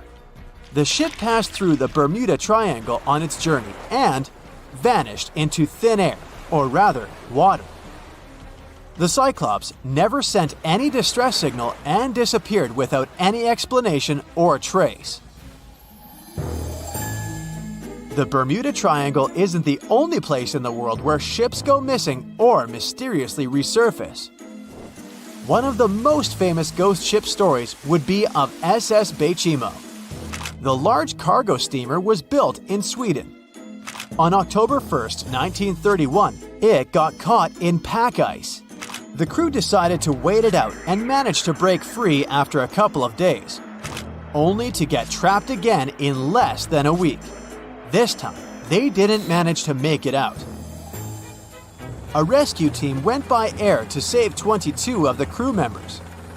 15 other members stayed in a wooden shelter they built not far away from the ship. Their plan was to wait out the winter and get back aboard. At the end of November, a strong blizzard was rushing through the area. When it was over, Baychimo seemed to have gone away with the storm. The captain decided it must have broken and sunk, but a few days later, a local hunter informed them that he had seen the ship around 45 miles away from their camp. The crew managed to find the ship and took the most valuable cargo from its hold. They had fears that Baychimo wouldn't live through that rough water, but it did manage to survive after all. Once the ice was gone, it floated away and ended up drifting along the shores of Canada and Alaska. many people reported seeing the ghost ship in an open sea. Some even tried to board it to save the ship, but the weather didn't allow it to happen. The last time someone saw SS Baychimo was in 1969, 38 years after its crew had left it. It could still be drifting somewhere in the ocean. The story of MV Joyita happened in the South Pacific. The ship was originally a wooden luxury yacht. After serving for 20 years to various owners, it became a merchant ship. In 1959, it set on a trading voyage that was supposed to last around 2 days. When it didn't reach its destination on time, no one was worried at first, as things happen in the open waters. After another day, and no distress signals from the Joyita, it was obvious that something serious was going on with it. There were 25 people aboard, and their families wanted to find them. A search and rescue crew worked for 6 days looking for the ship, or at least its wreckage, in an area of nearly 100,000 square miles. That's 1.5 times as big as Florida. Sadly, the mission had come back with no results. It seemed like Joyita had disappeared without a trace. A month later, another merchant ship noticed Joyita drifting in the ocean, miles and miles away from its original route, and none of the crew members or passengers were on board. The cargo had also disappeared. The lifeboats were also gone, so the people must have escaped the ship hoping to save themselves. It turned out that the crew had been trying to get help as they tuned the radio to the International Distress Channel. But the damaged cable didn't let them send the signal any further than 2 miles. It also looked like when they were leaving the ship, the crew took the logbook with them, and we still don't know what exactly happened to Joyita. Family members of those who were on board are still looking for answers. One professor claims it must have been a corroded pipe that leaked and flooded the vessel, but we'll most likely never know for sure. In the Pacific Ocean, near Japan, there is an area nicknamed the Devil's Sea. It's believed to be one of the 12 vile vortices around the Earth. Some people claim that vile vortices have weird things going on in them because the pull of the planet's electromagnetic waves is stronger there than anywhere else. The most famous ship that disappeared in the area was a fishery patrol vessel in 1952. The ship went there to investigate the vessels that went missing previously and disappeared along with 31 crew members. Scientists who don't believe it was a mysterious disappearance blame the underwater volcano eruption for what happened. They said it was the most technologically advanced ship. They said it was unsinkable. And when it sank, they made a movie about it. These were the main reasons why the Titanic disaster became world famous. But unfortunately, this is not the only large-scale shipwreck. And sadly, there have been cases much worse than the tragedy of the Titanic.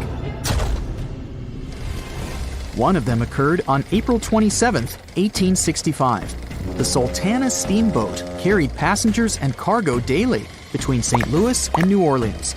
It was a pretty large wooden boat with 3 decks and was 260 feet long and 70 feet wide, almost twice the size of a basketball court. The ship could carry about 350 passengers, but on that unfortunate day, more than 2,000 people were on it. On April 23rd, she was making a routine voyage from New Orleans when it broke down. Something was wrong with the boiler, so the vessel docked in Vicksburg for repairs.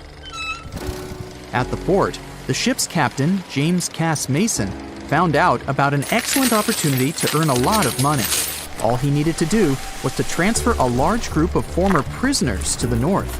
The captain agreed to do it, but the problem was that the boiler required a lot of time to repair.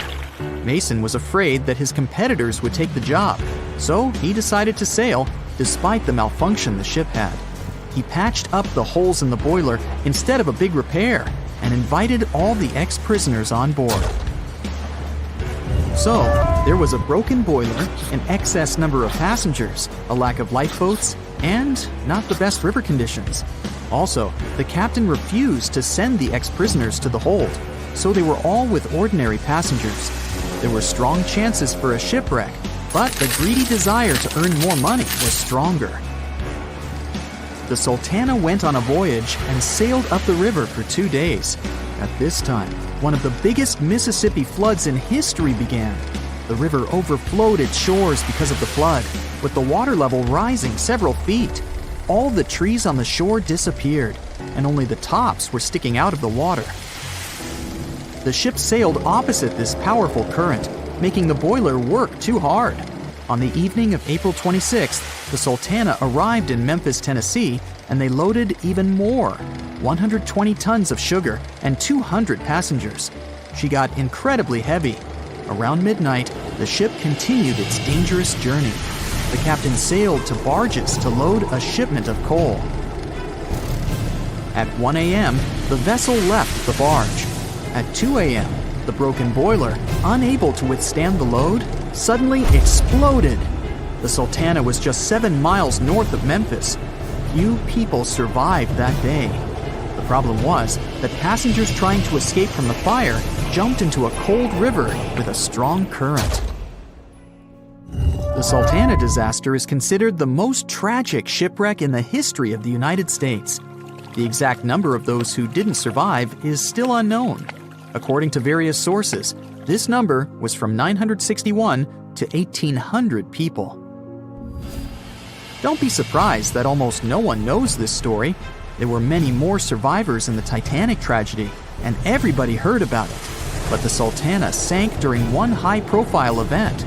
12 days before the shipwreck, the country lost Abraham Lincoln. People hadn't yet recovered from this news, so no one paid much attention to the tragedy of the Sultana. Many catastrophes happened quite recently by historical standards. One of them occurred in 2002. The ferry Joola was a Senegalese vessel. The ferry sailed twice a week, mainly along the coast of Dakar, carrying passengers who traded mango and palm oil. It made daily voyages and never faced severe problems thanks to modern rescue equipment and good repair service. But one day, the ship's crew discovered a malfunction and sent the boat to port. For almost a year, Joola was in a non-working condition, awaiting repairs. But it didn't get high-quality service. After poor maintenance, the ferry set off on its last voyage. On September 26, 2002, Joola sailed between southern Senegal and Dakar, and at 11 p.m. headed toward Gambia, where a strong storm began. The wind raised high waves, but this wasn't critical for the large passenger ship unless the number of people on board didn't exceed the established norm. Joola was supposed to carry about 500 passengers, but had many more people that day. Too many passengers, poor repairs, and a strong storm caused severe problems for the ship. But the main factor in the shipwreck was that Joola was only built for sailing in coastal waters, but that day, it sailed far from the shore. Big waves started rocking the boat, and at some point, it just turned upside down. The ship's deck went underwater, and its lower part stuck above the surface like an iceberg. All the passengers sitting in cabins fell on the ceiling and lost their orientation in space. There were no holes or damage in the ship's hull, and water flooded the lower decks for a long time. The vessel stood in a twisted position for several hours. Then, the boat began to sink when the water seeped through the deck and hold. The ocean was warm, but no one came to save the passengers. People had to wait almost 4 days to be rescued.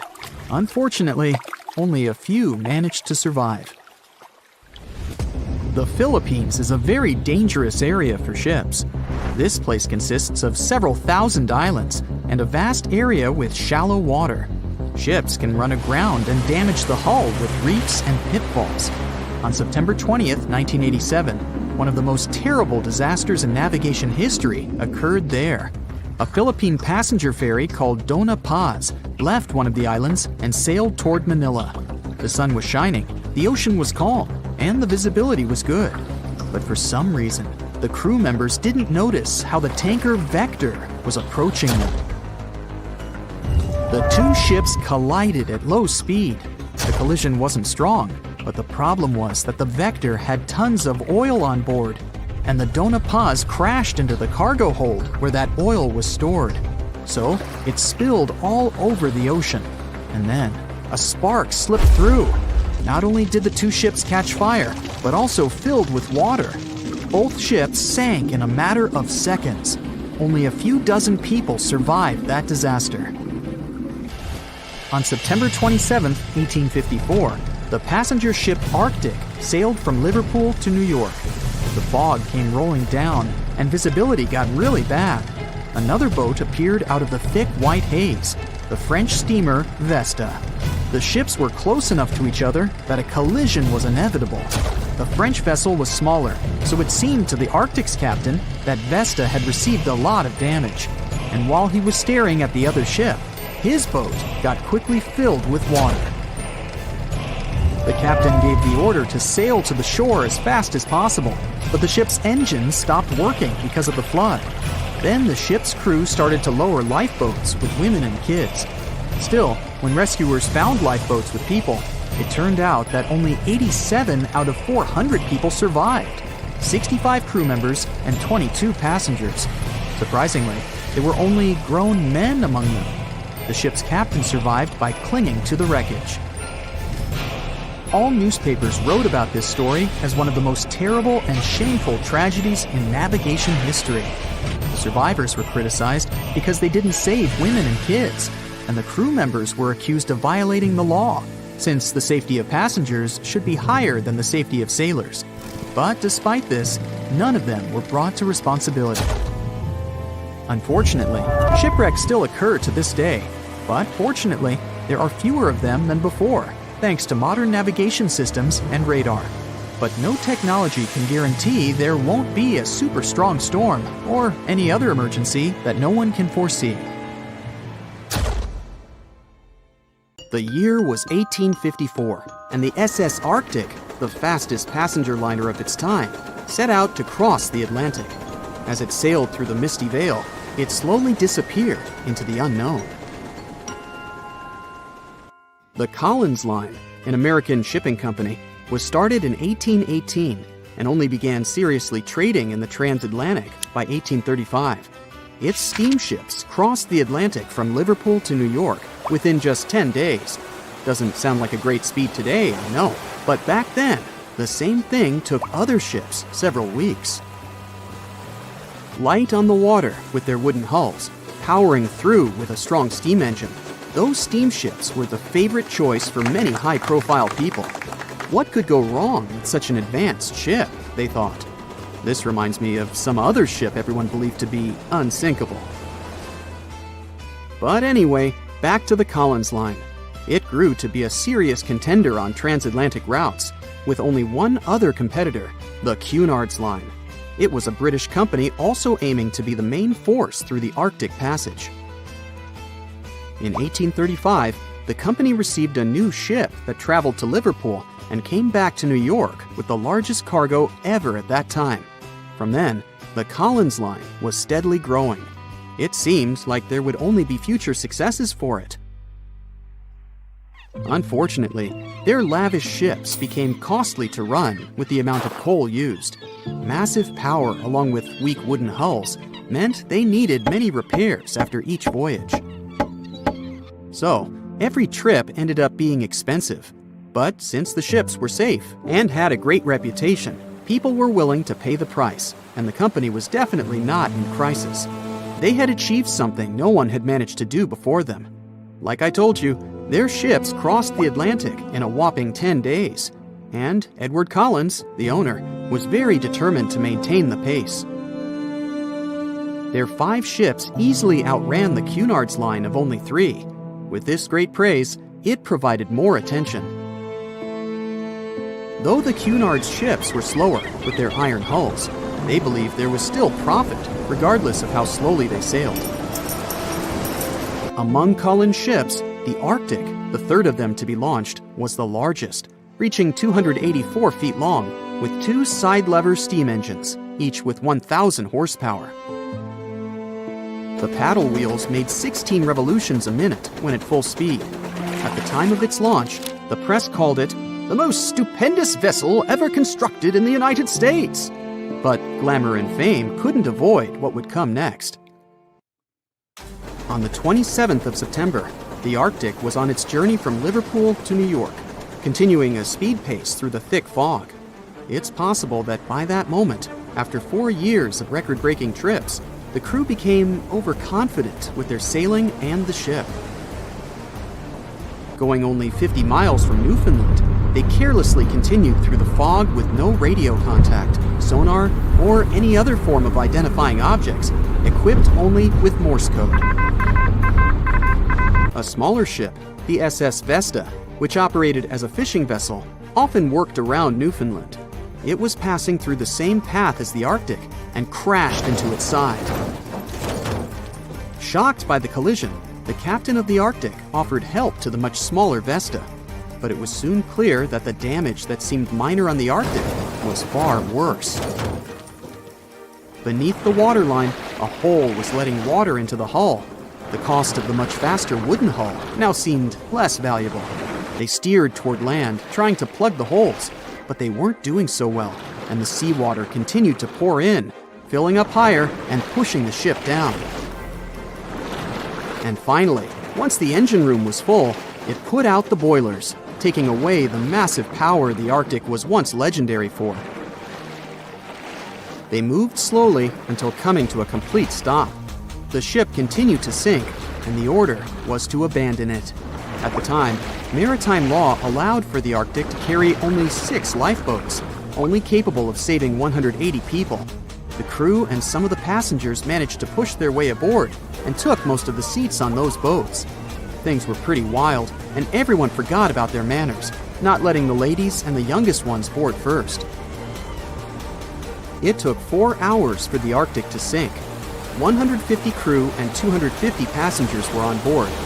Those that weren't able to find a lifeboat made a desperate attempt to build their own rafts from parts of the ship. 2 days later, only 3 boats made it safely to the shore.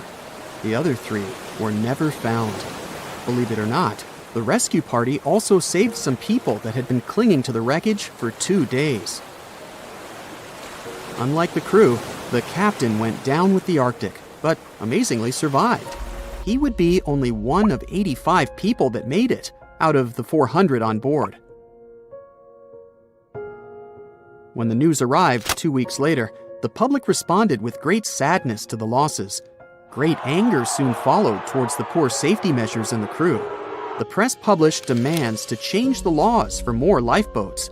It only made sense to have enough for every person on board a ship. But they ignored those requests.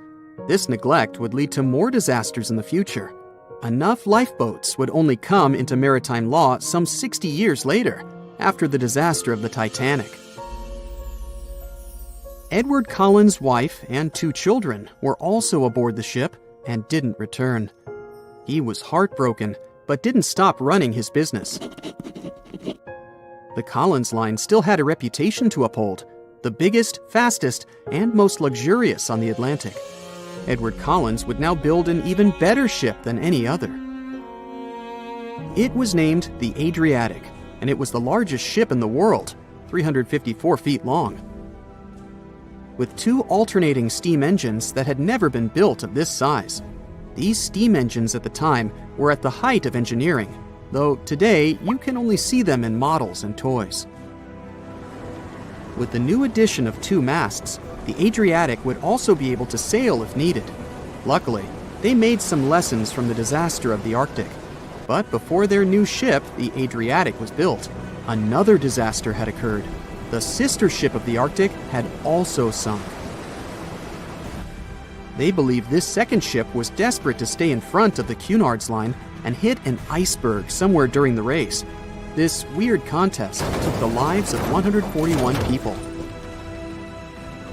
The desperation of Collins and his weakly built hulls pushed the company towards bankruptcy in 1858.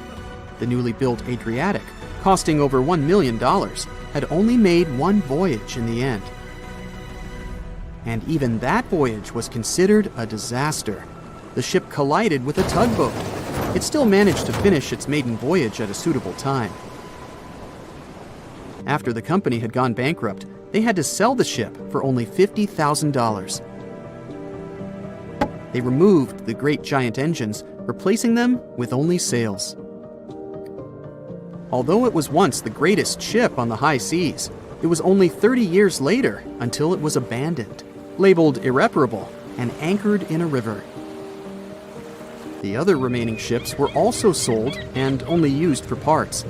Edward Collins left the industry altogether, seeking work on dry land instead. As the Collins line was no longer in the mix, the Cunards would grow in strength. Without competition, they would win the Blue Ribbon for the next 30 years, and 180 years later, after producing hundreds of ships. They still have a constant presence on the seas as they provide transatlantic crossings, world voyages, and leisure cruises. To this day, the Cunard Line is the only one to run ships between Europe and America, and it's great proof that it's not always the fastest that's the best. April 1912 marked one of the most terrible tragedies in the history of the world. The most unsinkable vessel, the pinnacle of engineering at that time, the huge Titanic, sank. On that dark, moonless night, the ship had many chances to save its passengers. There was another ship just a few miles away that could have saved the Titanic, but it didn't. It wasn't a phantom ship, and it's not some legend or a theory. This is a documented reality. There are records and witnesses' statements confirming this, but why didn't this ship help? Let's find out what happened that night by looking at these events from 3 different points of view. Let's start with the Titanic version. 11:30 p.m. The moon hides behind black clouds. Visibility is bad. Everything is calm on the Titanic. Under the captain's guidance, the communications operator stays in touch with the mainland through the radio. At this moment, some stranger breaks into the frequency, interrupting the operator's communication. It's unclear what this strange man wants and what he's talking about. The operator doesn't try to figure it out. He shouts at the guy, demanding him to disconnect. The connection is interrupted. At 11:40 p.m., the Titanic crashes into an iceberg. The ice breaks the hull. Water begins to flood the lower decks. Nobody is panicking yet.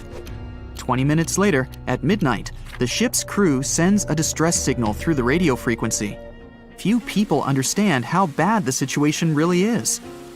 After 20 minutes, at 12:20 a.m., they start lowering lifeboats with passengers. At 12:25 a.m., they receive a response to the distress signal. This is RMS Carpathia.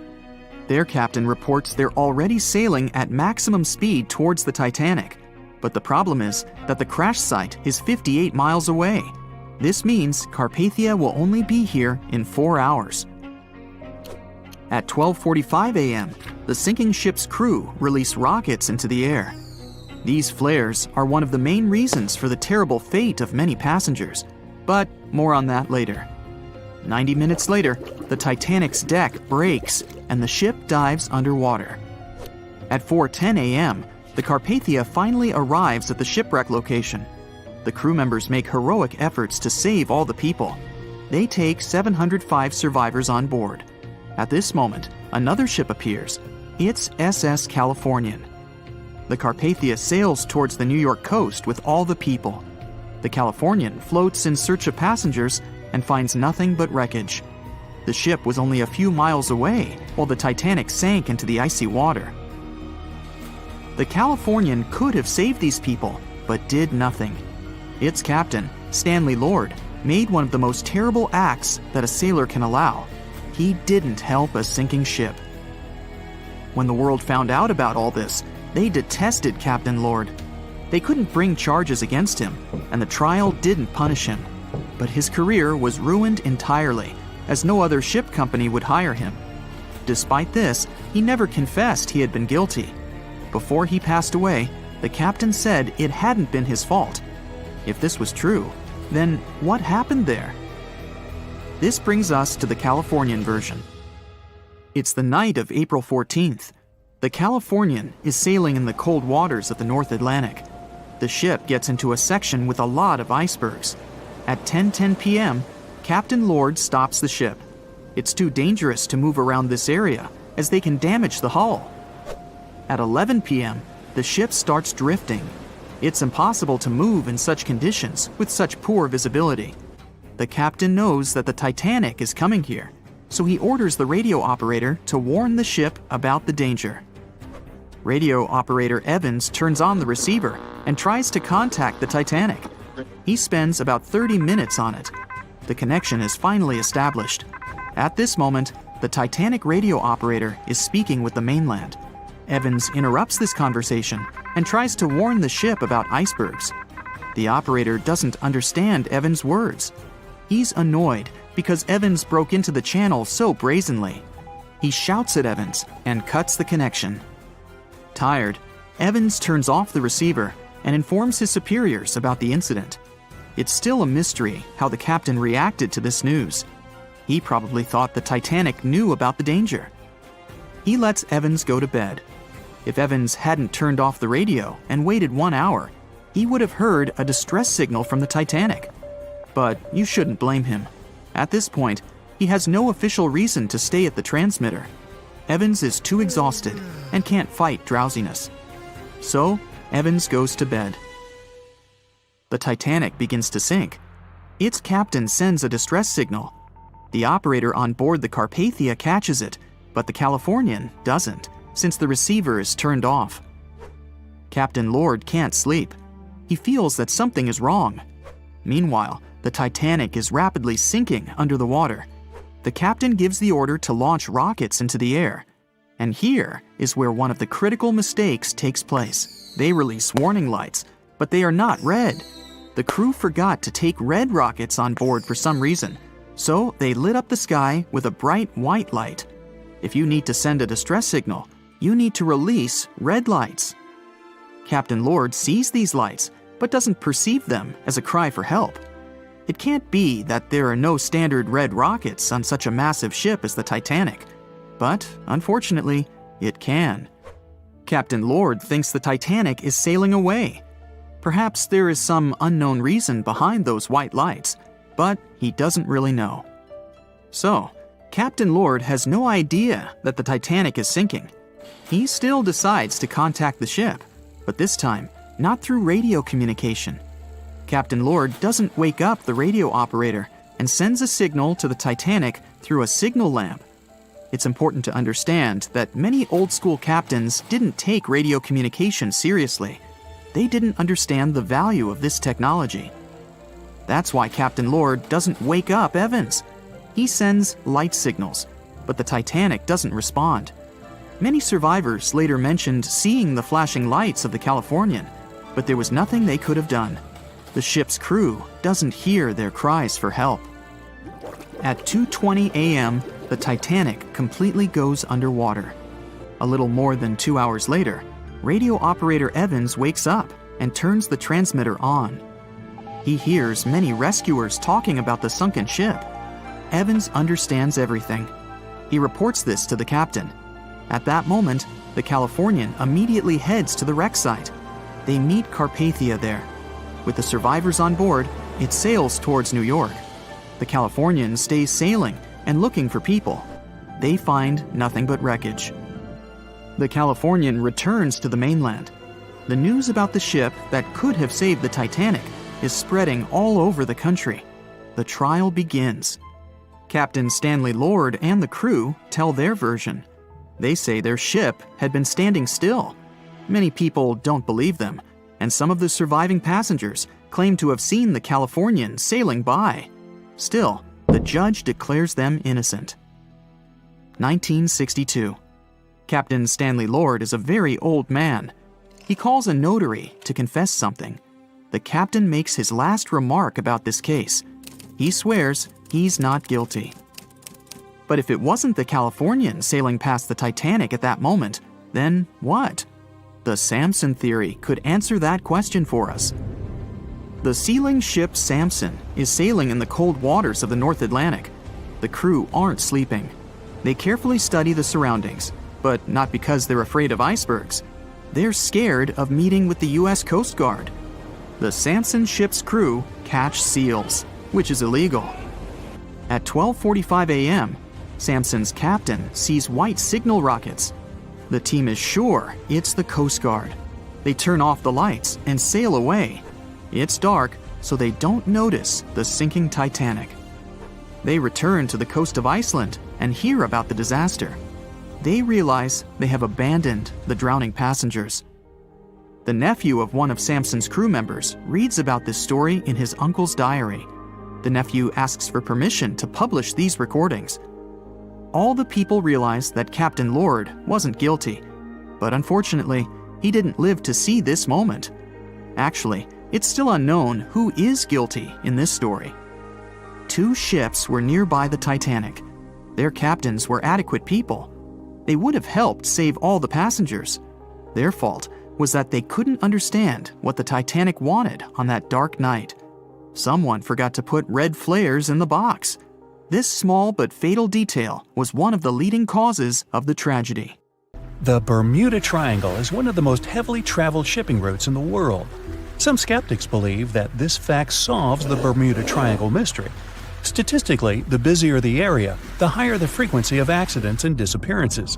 While this makes sense, it's not the frequency of disappearances that's responsible for the mystery of the Bermuda Triangle. It's the lack of explanation or wreckage found. On his very first voyage to the New World in 1492, Christopher Columbus sailed through the Bermuda Triangle. Columbus reported that one night, when he was on the deck of the ship, he noticed a giant light appear in the distance, unlike anything he'd ever seen before. Columbus looked at his compass for direction, and it gave off erratic readings. You might have noticed that the Bermuda Triangle doesn't appear on any world map.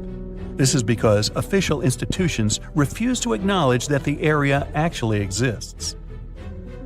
No one exactly knows how many ships and planes have disappeared in the Bermuda Triangle. The rough estimate is 50 ships and 20 planes. Most of the time, the disappearances had no explanation and no wreckage has ever been left behind. When the TBF Avenger planes went missing, a massive search operation was conducted. Boats and planes searched the Bermuda Triangle for any signs of the aircraft. One of the boats searching was a PBM-5 Mariner airboat. The airboat took flight at 7:27 p.m. and called in a routine radio message 3 minutes later. Then, it was never heard from again. No trace was ever found of the rescue airboat or the 5 Avenger aircraft. A huge investigation was launched into the disappearance of all these vehicles, but nothing was ever discovered. The Bermuda Triangle is home to some pretty intense and unexpected weather. Storms build up quickly and unexpectedly, then disappear soon after. If you blink, you might miss it. This could explain why few distress signals are issued. Pilots and sailors never saw the weather coming. A popular theory suggests that rogue waves are responsible for the many disappearances. Rogue waves are called extreme storm waves by scientists. They occur when different weather patterns take place at the same time and cause large unexpected waves that reach up to 100 feet tall. Witnesses say that the waves look like giant walls of water. These waves could explain why ships go down fast and without leaving any trace. Just off the coast of Japan, you'll find the Bermuda Triangle of the Pacific Ocean. They call it the Devil's Triangle. Between 1950 and 1954, 9 ships disappeared in this area without leaving a trace. The ship Kyomaru 5 was sent to investigate these unexplained disappearances when it also vanished. After this incident, the Japanese authorities labeled the area as a danger zone, and sailors were encouraged to avoid it. Some people blame all disasters on the extraterrestrial paranormal activity. Others suppose it's all about raging natural phenomena. Some scientists believe the cause of anomalies is the environmental changes. Also, there's a really high concentration of methane hydrates on the bottom of the ocean in the Pacific Bermuda area. This gas tends to set off, and when it happens, bubbles start forming on the surface of the water. These gas eruptions can interrupt the ability to float and can easily sink a ship. Because of this chemical reaction, there won't be even a trace left. Underwater volcanoes are said to be another possible explanation for the Japanese Dragon's Triangle. In fact, they can take down even small islands. Luckily, nobody lives there.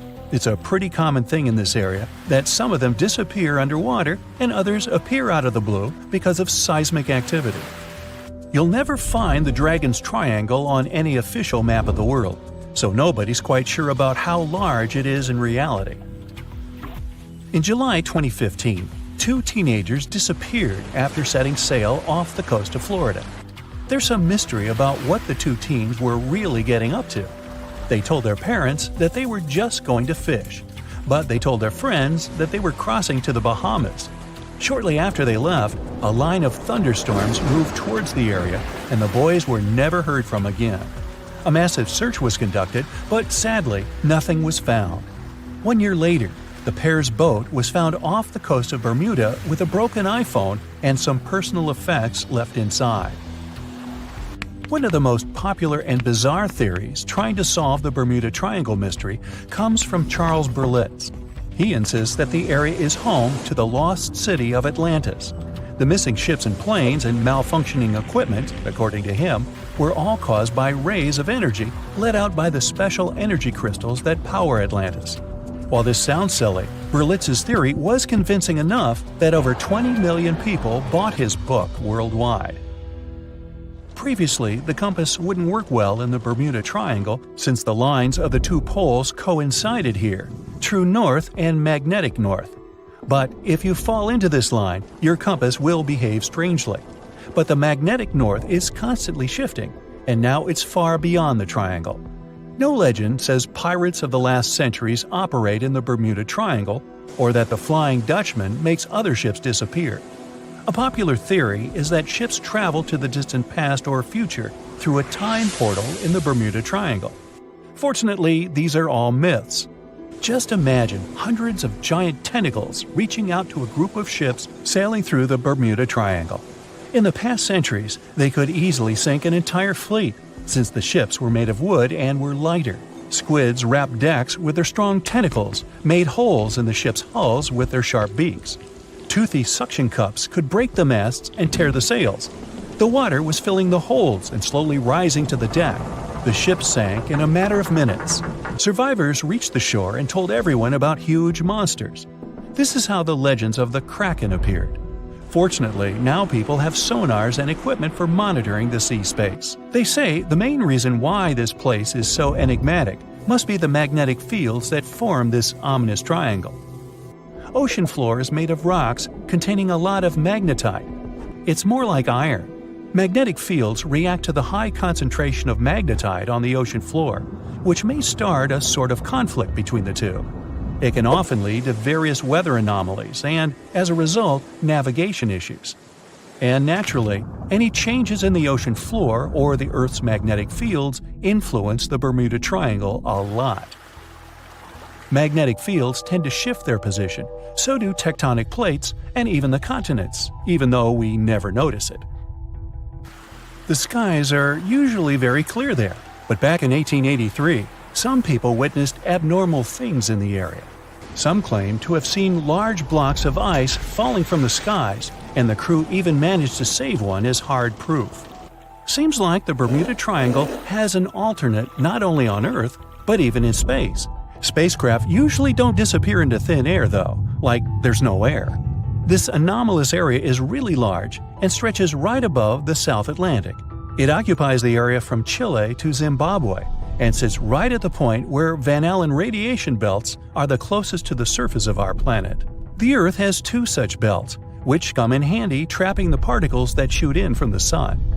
They do a great job protecting the Earth from radiation.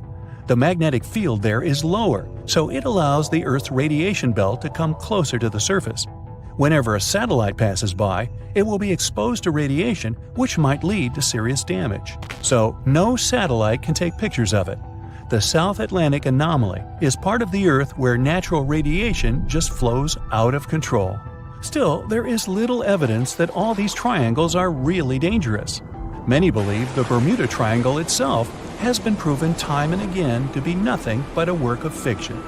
In fact, some shipwrecks, such as the Ellen Austin, gained popularity in the middle of the 20th century, while nobody even thought of drawing a triangle in the Bermuda area before that. The mystery was popularized by science fiction writers and became a common myth, while no serious research proved it any more dangerous than other parts of the world's ocean. So, the crew of the Ellen Austin back in 1881 weren't even aware of the Bermuda Triangle back then, let alone afraid of it. What do you think?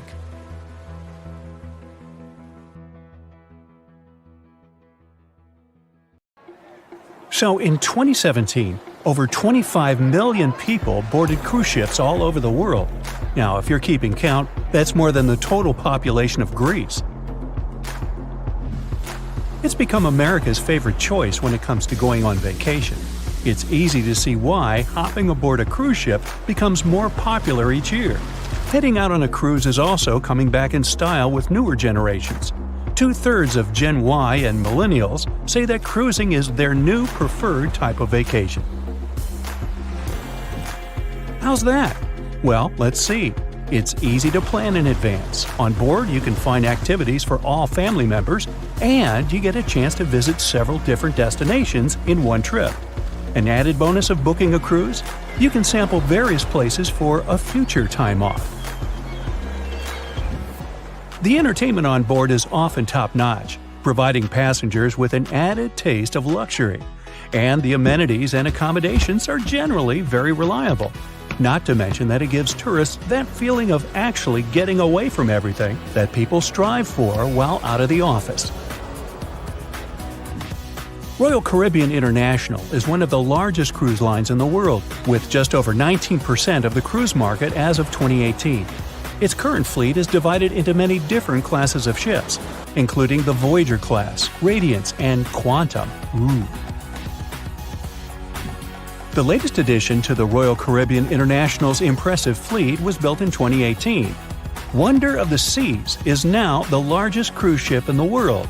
Since this spectacular liner has just had her maiden voyage in March 2022, let's look at some of the incredible perks it has to offer its passengers.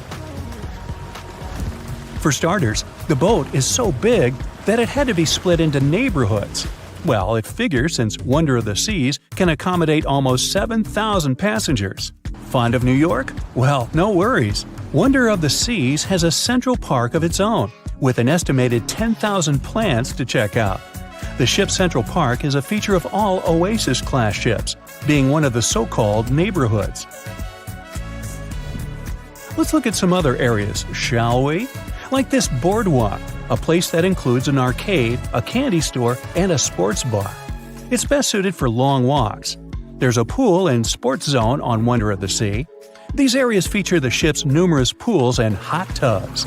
There are many activities to check out on the sports court.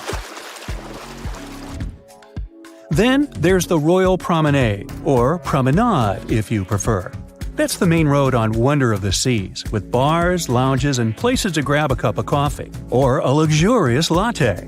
The entertainment neighborhood is the focal point for leisure activities on the ship. Here, guests can find a comedy club, an ice skating rink, and even a theater. The spa and fitness area is a tranquil zone with a huge array of treatments available. The fitness center is free of charge, by the way, so there's no excuse for guests to skip a leg day. An extra eighth zone was added to Wonder of the Seas. It's called the Suite Neighborhood. This is an exclusive area designed for guests staying in the suites. Oh, now I get it. It's located at the top of the ship. Guests here have designated staff members called Royal Genies. Yeah, if you rub a lamp in your suite, they appear. Nah, not really. The genies are similar to butlers. They can cater to just a few cabins. Of course, the cruise line wants to divert other guests from asking these crew members various questions and taking their time. That's why the genies don't wear name tags in public areas. As for its itinerary, Wonder of the Seas was initially supposed to be homeported in China, but Royal Caribbean decided to move the liner to the United States. In March 2022, the ship started its journey with 7-night Eastern and Western Caribbean itineraries. In May 2022, Wonder of the Seas is scheduled for a trip to Europe, with Western Mediterranean cruises from Barcelona and Rome planned for its guests. Passengers will also be able to visit Palma de Mallorca, Spain, and Capri, Italy. When the summer season is over, Wonder of the Seas is scheduled to return to Florida to offer year-round sailing starting November 2022. And by the way, there is no truth to the rumor that a special cruise only for highly allergic and hay fever sufferers will be called the Wonder of the Sneeze. Nope, not at all. Now, it's hard to imagine a ship so massive that can accommodate so many amenities on board. For example, the Titanic was the largest ship of its time, measuring 882 feet in length. And Wonder of the Seas is not only 1,188 feet long, it's also 36% taller and 34% wider.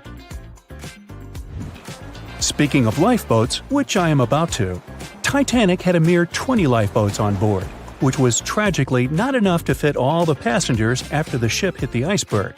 But Wonder of the Seas has an even smaller number of lifeboats, 18 to be precise.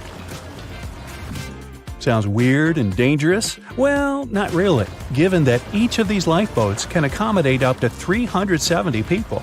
It means that all the passengers and crew members, an estimated 8,000 people if fully booked, are going to be safe in case of an emergency.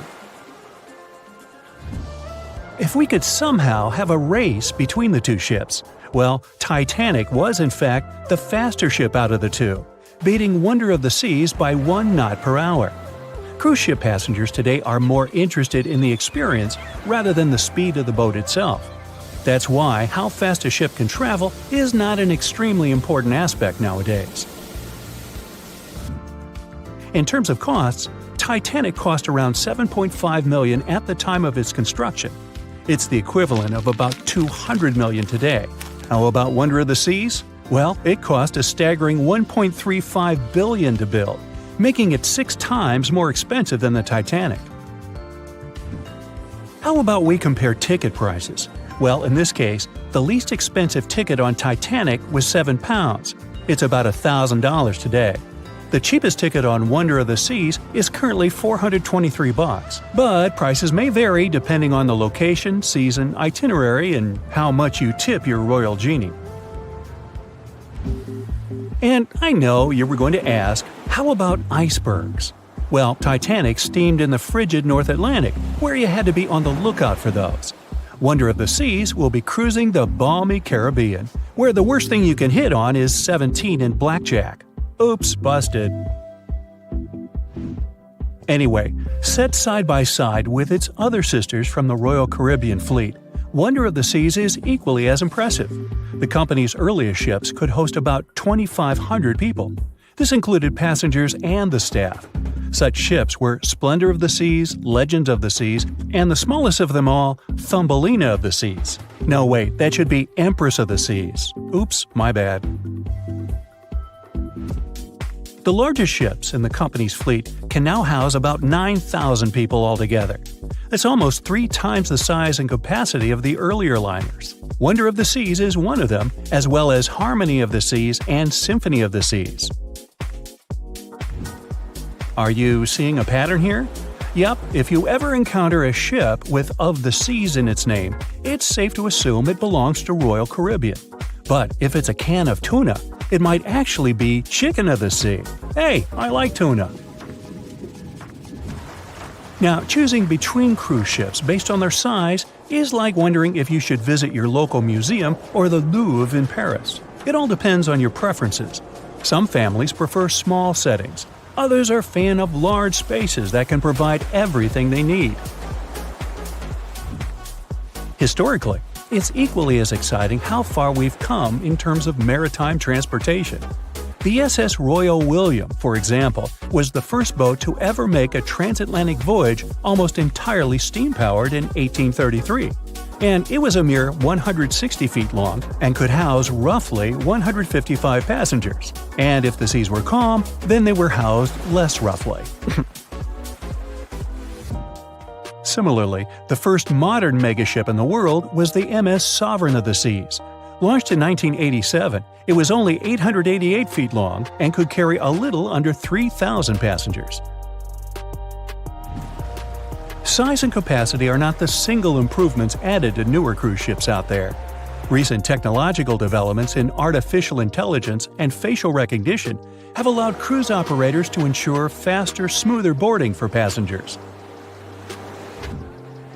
If, in the past, it took from 60 to 90 minutes for all passengers to board a ship, nowadays, cruise ship operators manage to get people comfortably settled in less than 15 minutes. Now, I'm sure you're already eager to book a ticket, but let's look into some of the more interesting activities you can try on board Wonder of the Seas.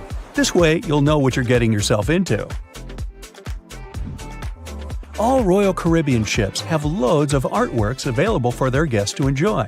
But Wonder of the Seas goes above and beyond, even featuring statues of astronauts in key locations around the ship. You'll find the first astronaut looking through the glass at the promenade, while a second one is busy rock climbing at the boardwalk. The third and last astronaut is more of a movie fan. This statue can be found near the movie screen sitting area. Going astronaut sightseeing is proving to be quite the experience among guests. In the areas with no access to sunlight, Wonder of the Seas features virtual balconies. In case of bad weather, guests can still have a feeling of the outdoors, but without having to hide from wind or rain. Teenagers have a place of their own reserved on the ship. There's a special club with a private hot tub, selfie area, games, and comfortable seating. The inside part of this club features a vending machine, an interesting collection of literature, and tables for foosball. Well, sign me up! Ships have been around for at least 6,000 years, dating back to ancient Egypt. I wasn't around then. In the beginning, they were used for business purposes only, mostly trading and exploring. Ships as an attraction only became a thing a bit over 100 years ago. You might think it was the infamous Titanic, but you'd be wrong. The first cruise ship that took passengers on a voyage was a German ship called Prinzessin Victoria Luisa. It was launched in 1900 and served for 6 years. Of course, now they are more advanced and last longer, around 30 years. After that use-by date, it's no longer safe to travel due to metal fatigue, most often of the ship's hull. So, since ships don't have too long of a lifespan, it makes sense to build them big. I mean big, so they can accommodate as many passengers as possible. Your average cruise ship is 1,000 feet in length, or approximately 3 times as big as a football field. They're also tall enough to require elevators. They're also filled with different facilities, like restaurants, pools, and many other fun activities. Right now, the biggest cruise ship in the world is called Wonder of the Seas. It's 1,187 feet long, has 18 decks, and can host almost 7,000 non-crew passengers. It has 8 different neighborhoods, 20 restaurants, 4 pools, a water park, a full-size basketball court, an ice skating rink, rock climbing walls, and even a theater. So it's basically a floating city. Some people are permanent cruise ship residents. There's a luxury ocean liner called the World that offers permanent residence to 165 people. These people sail almost every day and never live in one place. So yes, cruise ships are enormous, and if you build them at once, they won't fit anywhere. So the ship is constructed part by part, prefab, often by different companies. Cruise cabins are built separately, and then they're added to the ship at the shipyard. Such huge ships sure have big anchors. An average anchor weighs like 4 grown elephants.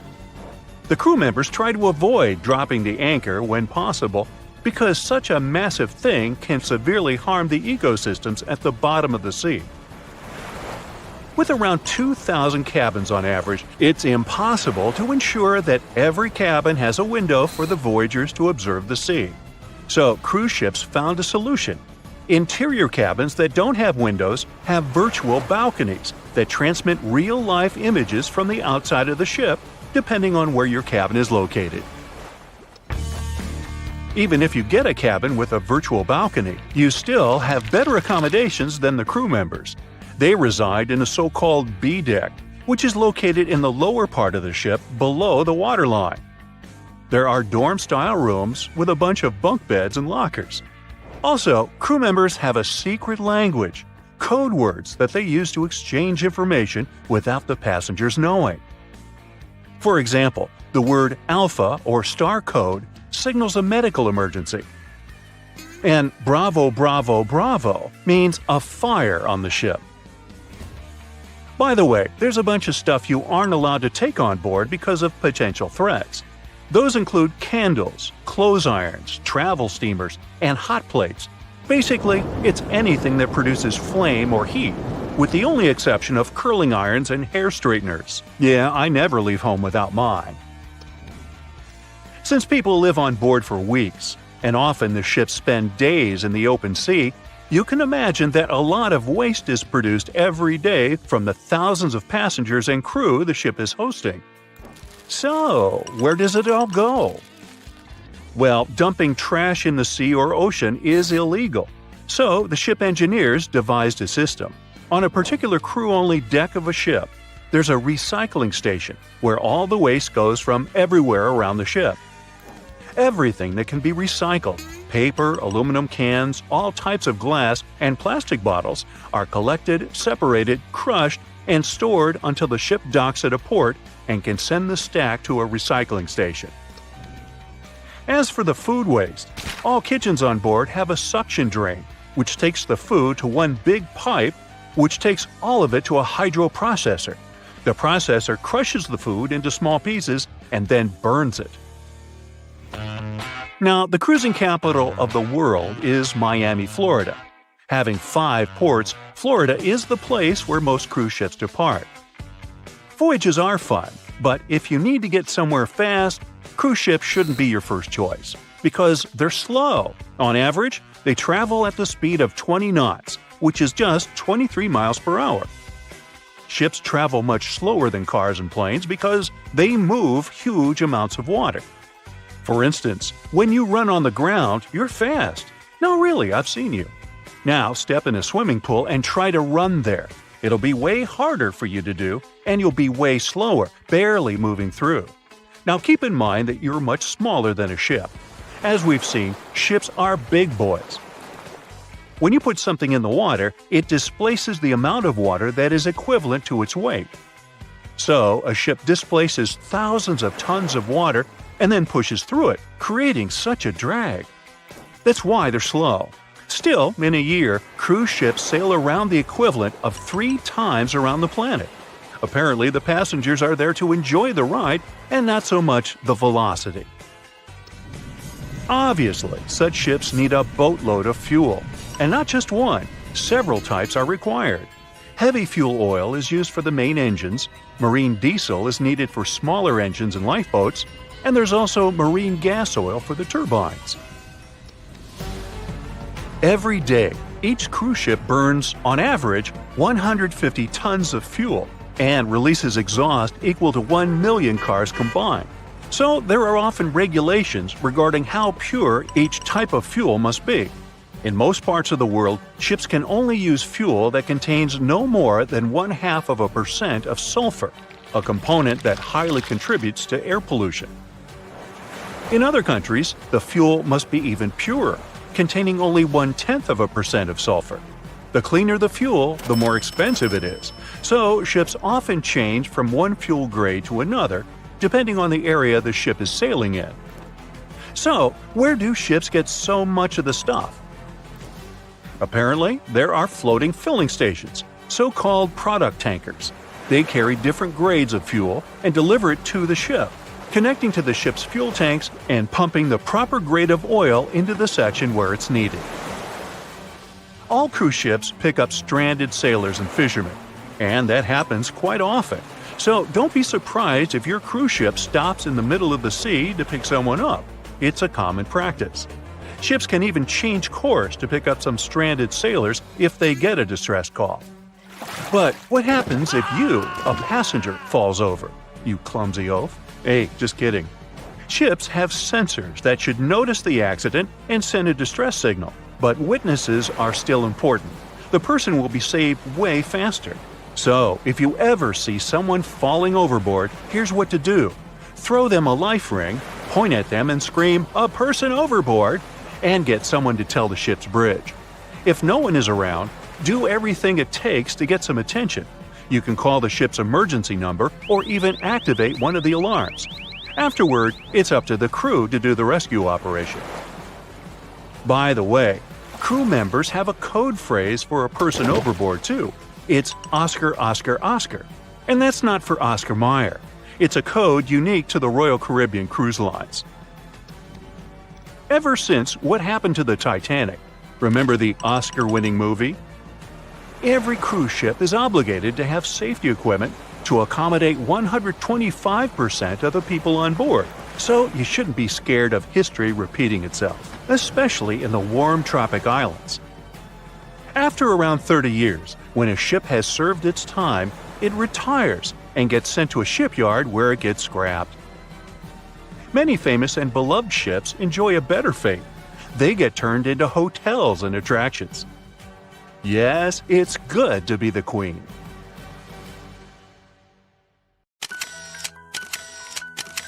At the beginning of the 20th century, somewhere off the coast of West Africa, a German steamship was leaving the port. Suddenly, the weather got worse, and the vessel entered a thick fog. The sailors ran aground on a sandbank close to the shore. Luckily, no one was hurt, and they were even able to save their precious cargo. But the ship was stuck in the sand for good. And it was not alone there. Nearly the entire length of the western coast of Namibia is called Skeleton Coast. If the name sounds scary, that's because it is. This 976-mile-long beach line is among the most dangerous places on Earth. The local Bushman tribes believe that their supreme deity made this land when it was angry. The Portuguese were the first Europeans to set foot in Namibia in the 15th century. And yep, they didn't like Skeleton Coast either. Portuguese explorers thought this land presented the gates to the underworld. This is the place where the Namib Desert meets the Atlantic Ocean. It might be dangerous, but it's actually beautiful. Plus, it's a UNESCO World Heritage Site. If Skeleton Coast had a PR manager, they would quit on the first day on the job. The area is not exactly tourist-friendly because of its geography and history. Beneath the sand and the waves, there is a secret ocean currently lurking for unsuspecting sailors. It's called Benguela Current. It flows towards the north along the coast of southern Africa. This part of the Atlantic is rich in marine life, but the current's land neighbor isn't that happy with the deal. This arid climate created the Namib Desert, one of the driest regions on Earth. And that marine life I just mentioned? It's sharks. 11 species of them to be exact. And yes, the great white decides to pop by once in a while. So far, we've got a desert landscape, strong currents, and sharks. Not a place for a beachside resort, definitely. But if someone ends up on Skeleton Coast, will they know they're in danger? Don't worry, they will. The beach is littered with wrecks of all sizes and shapes. If you remember that German ship I mentioned in the very beginning, its massive and rusted stern is now sticking out from the desert sand. There are some 500 wrecks in total scattered along the coast, and it's a mixed crowd, from Portuguese galleons centuries old to ships that ran ashore here in the 21st century. A modern fishing ship called Zela India managed to slip from its tow rope in 2008 and ended up on Skeleton Coast. Okay, it didn't escape on its own, it had some help from the elements. But it's better to be a tourist attraction on a beach than to be broken up for scrap. That's where the trawler was originally going, poor thing. Skeleton Coast's most famous inhabitant, to call it such a place, is the wreck of the Dunedin Star. The British cargo liner ran aground here in 1942. The massive rescue operation that followed reveals why it's so dangerous for sailors to end up here.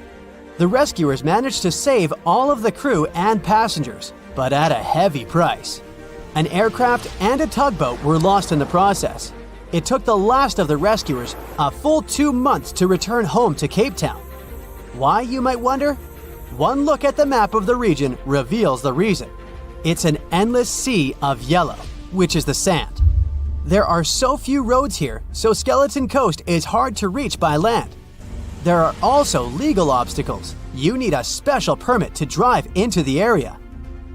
But the skeletons in the name of the area don't only refer to ships, they also stand for animal bones. Most of these belong to whales and seals. Many animals have adapted to the area, so lions and hyenas roam the coastline in search of a meal. Yeah, now there are hungry lions as well, as if those sharks weren't enough. Other animals with a temporary residence on Skeleton Coast include elephants, cheetahs, leopards, and giraffes. In 1971, the Namibian authorities established a national park here, but except for surfers, after an adrenaline rush, they don't get many visitors. You can understand why. The Namib Desert is the oldest desert in the world, and it's not very tourist-friendly either. Those who travel to the region should pack sunscreen and a warm winter jacket. A weird combo, right? Well, not so much when you think that during the day, temperatures soar over 110 degrees Fahrenheit.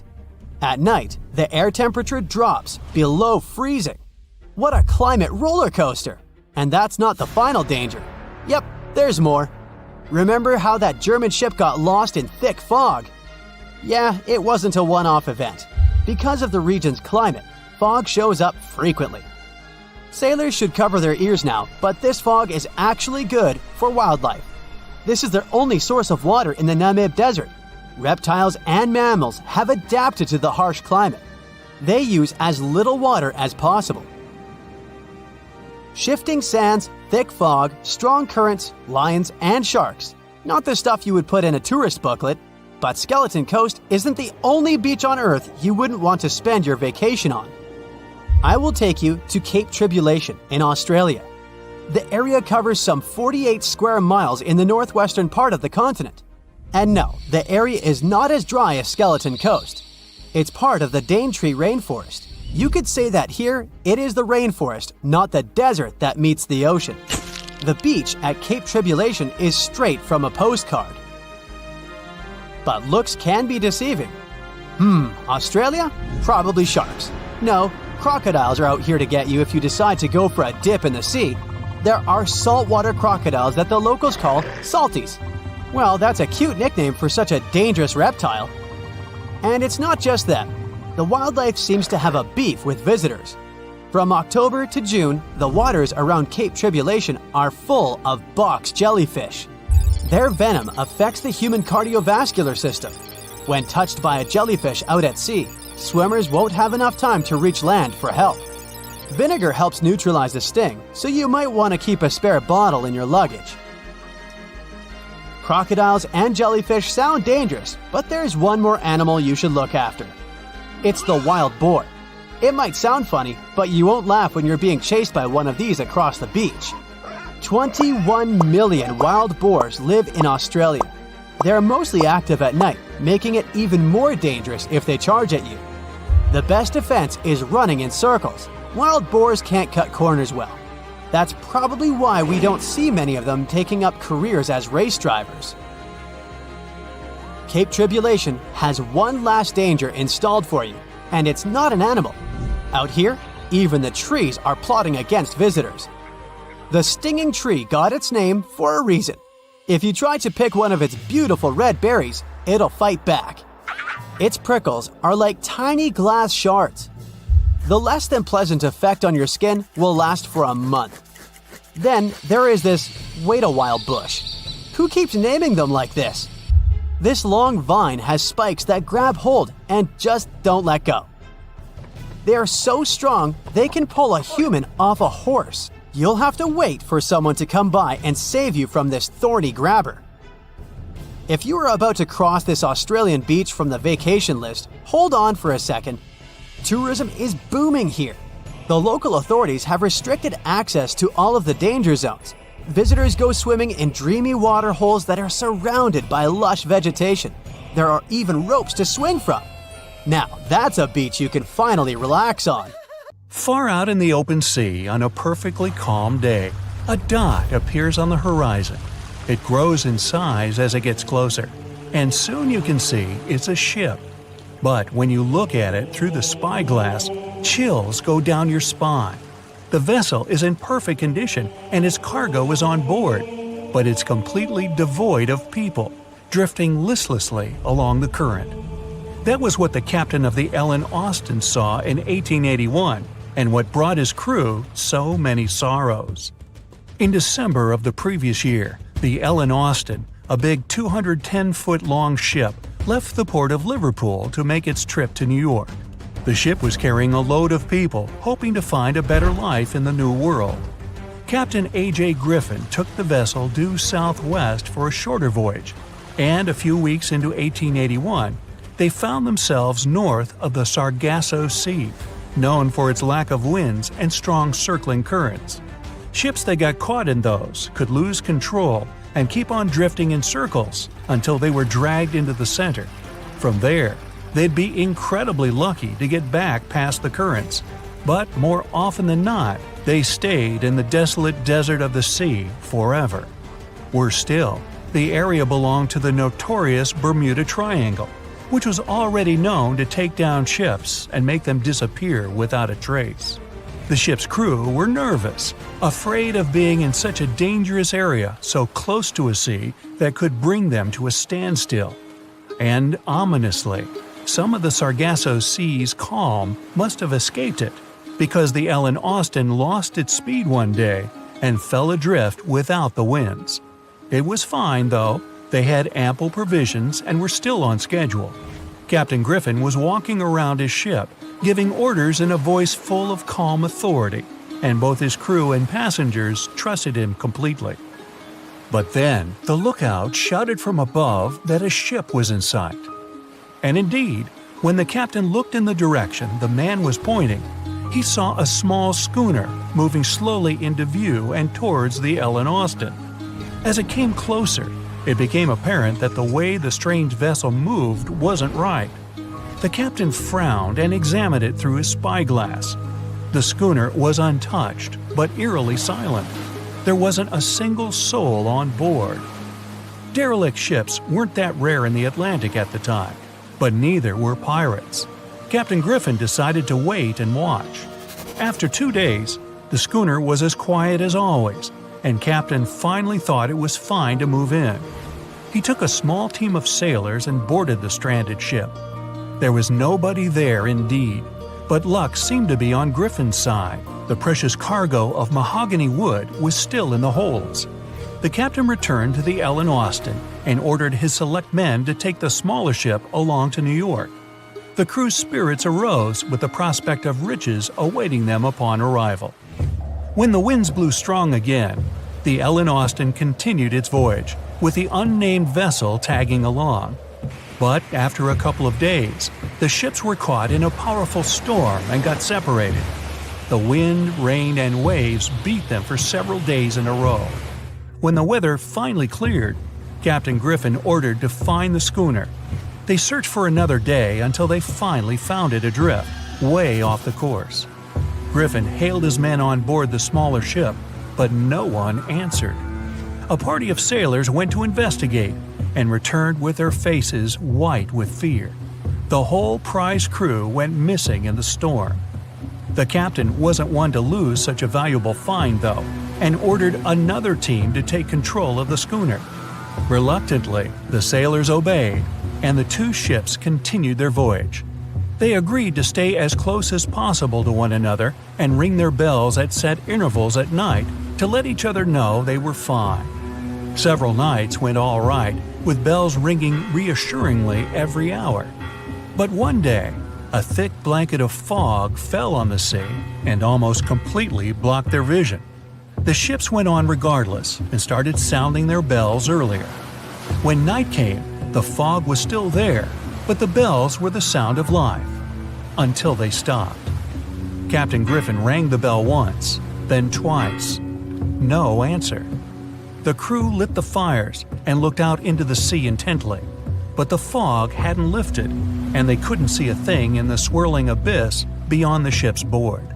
Nobody could sleep that night, and they waited in silence until the break of dawn. The first rays of sun made the fog slowly disperse, and the whole crew went to the edge of the deck with heavy hearts. There was still hope in them, until the last strands of the mist went away, revealing a vast, calm, and most importantly, empty ocean. The nameless schooner was gone, and so was the second team of the Ellen Austin sailors. The ship sailed the rest of the way to New York in grave silence. Once it arrived at the port, the passengers were only too happy to leave the vessel, and no one so much as turned their head as a goodbye. That was the ship's last voyage as the Ellen Austin. That same year, it was sold to a German shipping company and renamed Meta. No one ever found the derelict schooner or the sailors that went missing with it.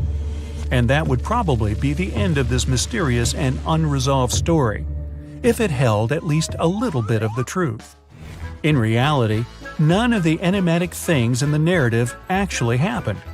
The Ellen Austin did indeed leave Liverpool and headed southwest to New York, and its captain was really A.J. Griffin, taking people to the American continent. But from here, the story falls apart. First of all, the ship went way too far to the north to pass the Sargasso Sea so closely. There was simply no reason to make a detour so broad. Even though the westerly winds were strong, it was still faster to take them head-on than to go in a southerly direction. So the Ellen Austin was probably nowhere near the Sargasso Sea and the Bermuda Triangle. Secondly, the triangle itself has been proven time and again to be nothing but a work of fiction. In fact, it gained popularity in the middle of the 20th century, while nobody even thought of drawing a triangle in the Bermuda area before that. The mystery was popularized by science fiction writers and became a common myth, while no serious research proved it any more dangerous than other parts of the world's ocean. So the crew of the Ellen Austin weren't even aware of the Bermuda Triangle back then, let alone afraid of it. Thirdly, the whole story was told and retold by magazines and mystery-loving personalities with ever-changing details. It first appeared in a newspaper in 1906 and already had the date wrong. The article said the voyage took place in 1891 instead of 1881. Later, the story resurfaced in 1935 on the radio with the wrong name of the captain. It was Baker, not Griffin. The date was also off, saying the trip was taken in August 1881, when the Ellen Austin was already renamed Meta. The legend grew upon with other strange details, such as the ship's route from London to Newfoundland, which was never the case. But the final debunking came from the archives of Lloyd's of London, the marine insurance market that keeps all logs of trade and emigration ship routes. The documents there say that on February 1881, the Ellen Austin completed its cross-Atlantic voyage to New York without incident. Captain A.J. Griffin off-boarded the ship with all his crew hale and hearty and declared no loss of hands during the trip. The voyage took over 2 months because the ship had to fight strong westerly winds pushing it back towards Britain. The crew reported no strange encounters on the way, and the whole thing was as boring as could be.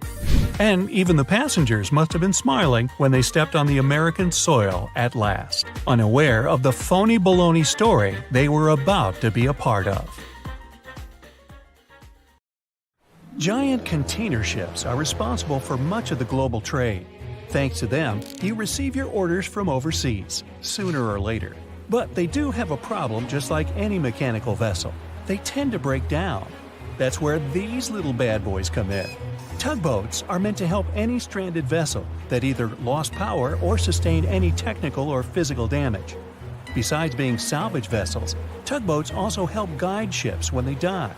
Since these ships are massive, underline, they require little tugboats to survey the surroundings and help them navigate to dock properly. They also serve as firefighting boats in case a fire breaks loose in the ship. Many of these cargo ships already have a system to stop fires, but tugboats provide extra help in case the fire gets out of control. Many cargo ships pass through below-zero regions like the Arctic and face plenty of obstacles, or icicles. Tugboats to the rescue again! They can make the first move by breaking the ice, so that the vehicle can pass through without damaging itself or delaying its course. They also help large ships move through narrow areas. On March 23, 2021, the Ever Given, one of the largest container ships in the world, got stuck in the Suez Canal for 6 days. It froze global shipping of almost $10 billion of trade in a day. The Suez Canal is one of the most important routes for trading, but happens to be quite narrow for its purpose. To put that into perspective, it's like the Empire State Building getting lodged in the middle of a busy freeway. So, if you were wondering why your delivery was late during that month, it's probably because of that incident. The bottom of the ship nearly touched the floor of the canal. In the early morning of March 23rd, the weather was acting up. It was getting worse and worse, with the wind picking up to around 45 miles per hour. Those were some terrible weather conditions for navigation. That should have been the first red flag, but the Canal Authority didn't have a system for monitoring weather conditions or warning ships about them. The captain, Krishnan Kantavel, ignored the signs and decided just to go with it, not knowing the perils and the consequences ahead. The Egyptian pilots that were assisting with the navigation failed to provide proper instructions. As a result, the ship became jammed diagonally, essentially blocking the whole canal. The canal authorities didn't provide tugboats for some reason, which is why it was stuck for 6 days. Things were so bad, they had to bring excavation diggers to remove some land for the ship to properly turn back to normal. So, these little tuggers are really important for world trading to work. The vessels are getting bigger and bigger, with the world depending on import and export more than ever. They're built for going long distances rather than maneuvering in tight spaces and corners. The tugboats are surrounded by a material that won't scratch or damage the vessel, kind of like bumper cars at the carnival. They can either push or pull. But one thing's for sure, more than one is needed to help a ship get back on its aquatic feet. Ships don't have a lot of water passing over the rudder for them to turn quickly, and they risk damaging the engine if they push it too hard. They can either tow it directly or indirectly. The tug is pulling the vessel either in front of it or from side to side. They can also push it from it and still do their job well. Shipping boats in general are better for the environment than trucks and planes, but are slower. Shipping vessels mainly carry food, clothing, electronics, furniture, and my stuff. The biggest ship can carry the Eiffel Tower on its back like it's no big deal, although getting it over to the ship would be. They're 1,000 times more powerful than a regular car. If all the containers in the world were arranged in a pile, it would cover half the planet. If you ever walked on a beach in the 90s and saw what appeared to be a rubber ducky, you weren't dreaming. In 1992, a shipping crate holding 28,000 rubber ducks was lost at sea while journeying from Hong Kong to the U.S. They say it fell off the ship and has been around the world's oceans for more than 20 years.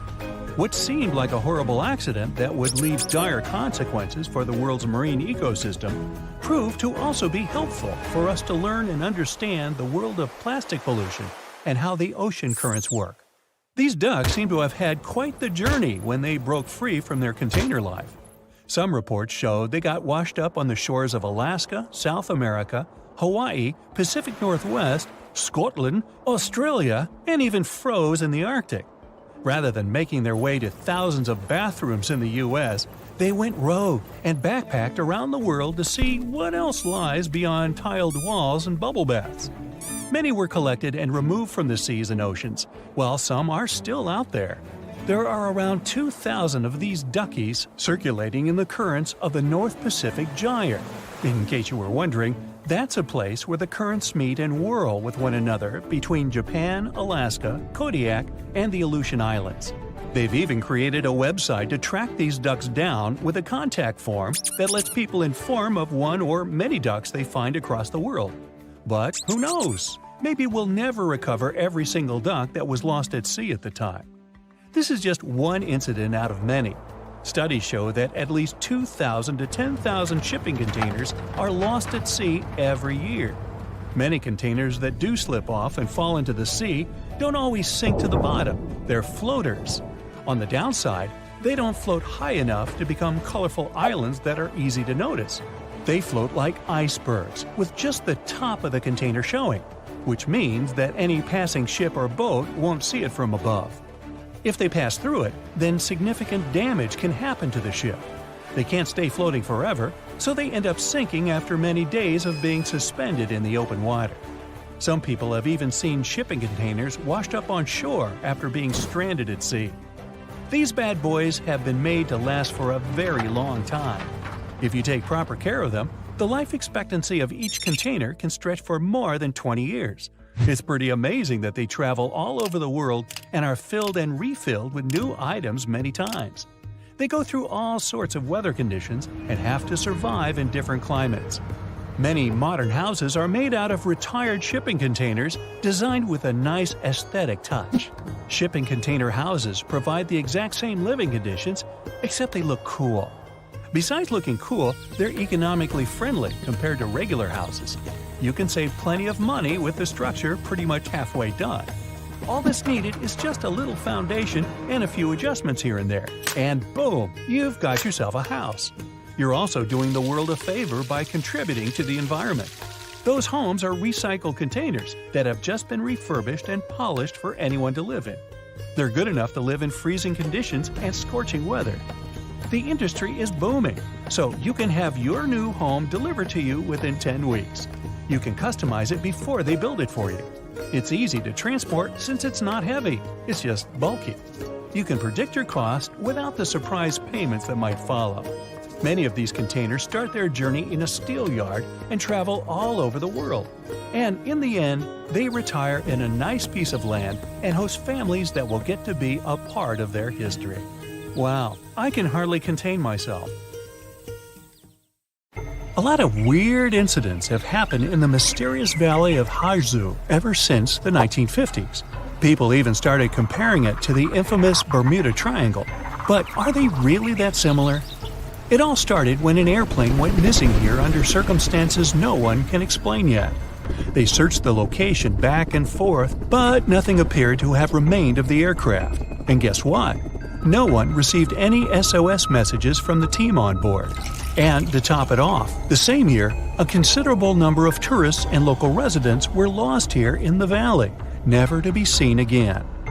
Speaking of the Bermuda Triangle, one can link its origin story to a series of mysterious disappearances of ships and aircraft, like the one that happened in 1945, when 5 planes and 14 people on board went missing in this location while doing routine training exercises. Even a thorough investigation didn't help to establish the cause of the incident. But that wasn't the end. Between 1945 and the mid-1980s, another 25 small planes went missing while going through the Bermuda Triangle, never to be seen again. And the search parties haven't recovered a single piece of these aircraft. The Bermuda Triangle isn't the only stretch of water that has claimed ships for good. In the Pacific Ocean, near Japan, there's a tricky portion of water that has earned the nickname the Devil's Sea. The best known out of all of these disappearances is that of a fishery patrol vessel that went missing in 1953. On board were 31 crew members and scientists who were looking to investigate a recently formed volcanic island. What happened to the ship and all the people on board? We'll never know, I guess, since they never found the ship or the crew members, and there was literally no trace of them left behind. Back in 1911, a standard train was scheduled to depart from a railway station in Rome, hoping to reach the city of Milan. Needless to say, none of the 106 passengers ever made it to the destination, and no one has ever seen them again. What happened to these people and to their train? Were they really lost forever? Some people seem to believe this isn't the case. As it was completing its journey, the train was supposed to pass through a long tunnel. It did enter it, but never came out the other end of the tunnel. Nothing was left of the train, and it seemed like it literally just vanished into thin air. Only 2 of the passengers were found, but they were quite unwell at the time, and their stories did not seem to make much sense. They spoke of a dense fog that they simply jumped out of because they got so scared. 15 years later, a story spread about a group of 104 Italian people that popped up in Mexico City, claiming they had arrived by train from Rome. If that's not weird enough, the story appears to have been reported back in 1845, 66 years before the train even departed in the first place. Of course, nobody at the time actually took these people seriously, But you can't help but wonder, did they actually time travel via the Roman tunnel? Or is it just another urban myth? What do you think? The Lost Colony is the story of a strange phenomenon that happened back in the late 1500s. A group of people from England had moved into a colony on Roanoke Island off the coast of present-day North Carolina. But they soon realized they didn't have enough supplies. To fix this, the colony's governor decided to head back to England to get some. He didn't manage to come back for another 3 years. When he finally did, he was astonished at what was left behind. Nothing. The entire population of the colony was gone. The only reminder of what had been there was a single word carved into a tree. To this day, nobody knows what might have happened to these people or what the carved word means. A lighthouse without an operator? You might think that can't possibly be true, but hear me out. Located in the northwestern part of Scotland are the Flannan Isles. There's nothing fancy about them since they're nothing more than a bunch of rocks and grass. But there is a famous lighthouse here hiding a dark secret. In 1900, all 3 of the lighthouse's keepers mysteriously disappeared, never to be seen again. Ever since, the islands have been completely abandoned.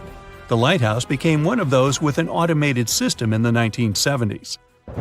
No list of places where things go missing could be complete without this mysterious forest located in Transylvania, a region in Romania. And no, it has nothing to do with the famous Count Dracula, if that's what you're thinking. It's called the Hoya Forest, and it's a place that has seen quite its share of unusual phenomena. Not only do people go missing here, but others have experienced all sorts of weird noises, from female voices to whispers. Some people claim to have time traveled between the spooky trees of the Hoya Forest. They say they had literally skipped a few hours before they went back. The Yellowhead Highway is a stretch of road located in British Columbia, Canada. One section of the road has received a lot of attention throughout the years, starting with the 1960s because of some mysterious disappearances. These events have earned it the nickname Highway of Tears. There is no reasonable explanation as to why people keep going missing here. What is more striking is that most of these people were young women. This triangular area that stretches above the desert and the Sierra Nevada mountains in the state of Nevada received quite a bit of attention because of a disappearance that happened back in 2007. A record-setting sailor, aviator, and adventurer named Steve Fawcett flew here in a small plane and then disappeared. They searched for Fawcett intensively for months, but didn't find any traces of him or the aircraft. 1 year later, the mystery of Fawcett's fate was finally solved when a hiker came across his ID cards, and later a search party found the plane's wreckage. It's one of the most visited natural resorts in the world, but Yosemite National Park carries some dark secrets of its own. Despite its beauty and abundance of wildlife, a total of 45 people went missing right here in this location. No one knows what happened to them. Hey, maybe we should ask the local bears. They might know something.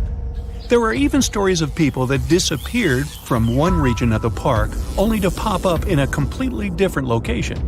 This hasn't stopped over 3 million people that visit the park each year from wandering around this location, though. Whenever a ship happens to sink, you'd expect to at least find pieces of it on the bottom of the sea, right? Well, not if you're traveling through Lake Superior. It's located along the border of the United States and Canada, and became famous because of the great number of ships that went missing here. It may have something to do with the stormy winds, of course, but that doesn't explain why some ships simply vanish altogether, without a single piece of them ever to be found, not even at the bottom of the lake. It does gather a lot of tourists each year, though. They come here to scuba dive and see the remains of some of the ships that still lie here. The bottom of this lake even contains what's left of the notorious SS Edmund Fitzgerald. Back when it departed on June 7, 1958, it was the largest ship on North America's Great Lakes and, to this day, remains the largest ship ever to have sunk in the area. Similar to other events, the exact cause of the shipwreck remains a mystery.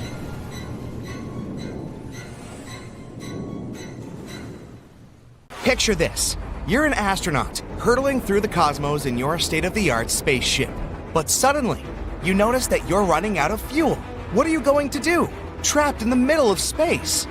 It's hardly like there's a floating gas station. The good news is that you're not going to get completely stuck. A spaceship will never actually stop after running out of fuel, all because there's basically no atmosphere in space. That's where the popular phrase, "in space, no one can hear you scream," comes from. Sound travels through the vibration of teeny tiny atoms and molecules. In space, where there is no air, there's simply no way for sound to travel. It's the same for our spaceship. Because there's no air, there's also a complete lack of air resistance. Those tiny particles that do exist in space are way too small to reduce the spacecraft's momentum or drag it back. Because of this, most spacecraft actually turn their engines off for the biggest part of their journey.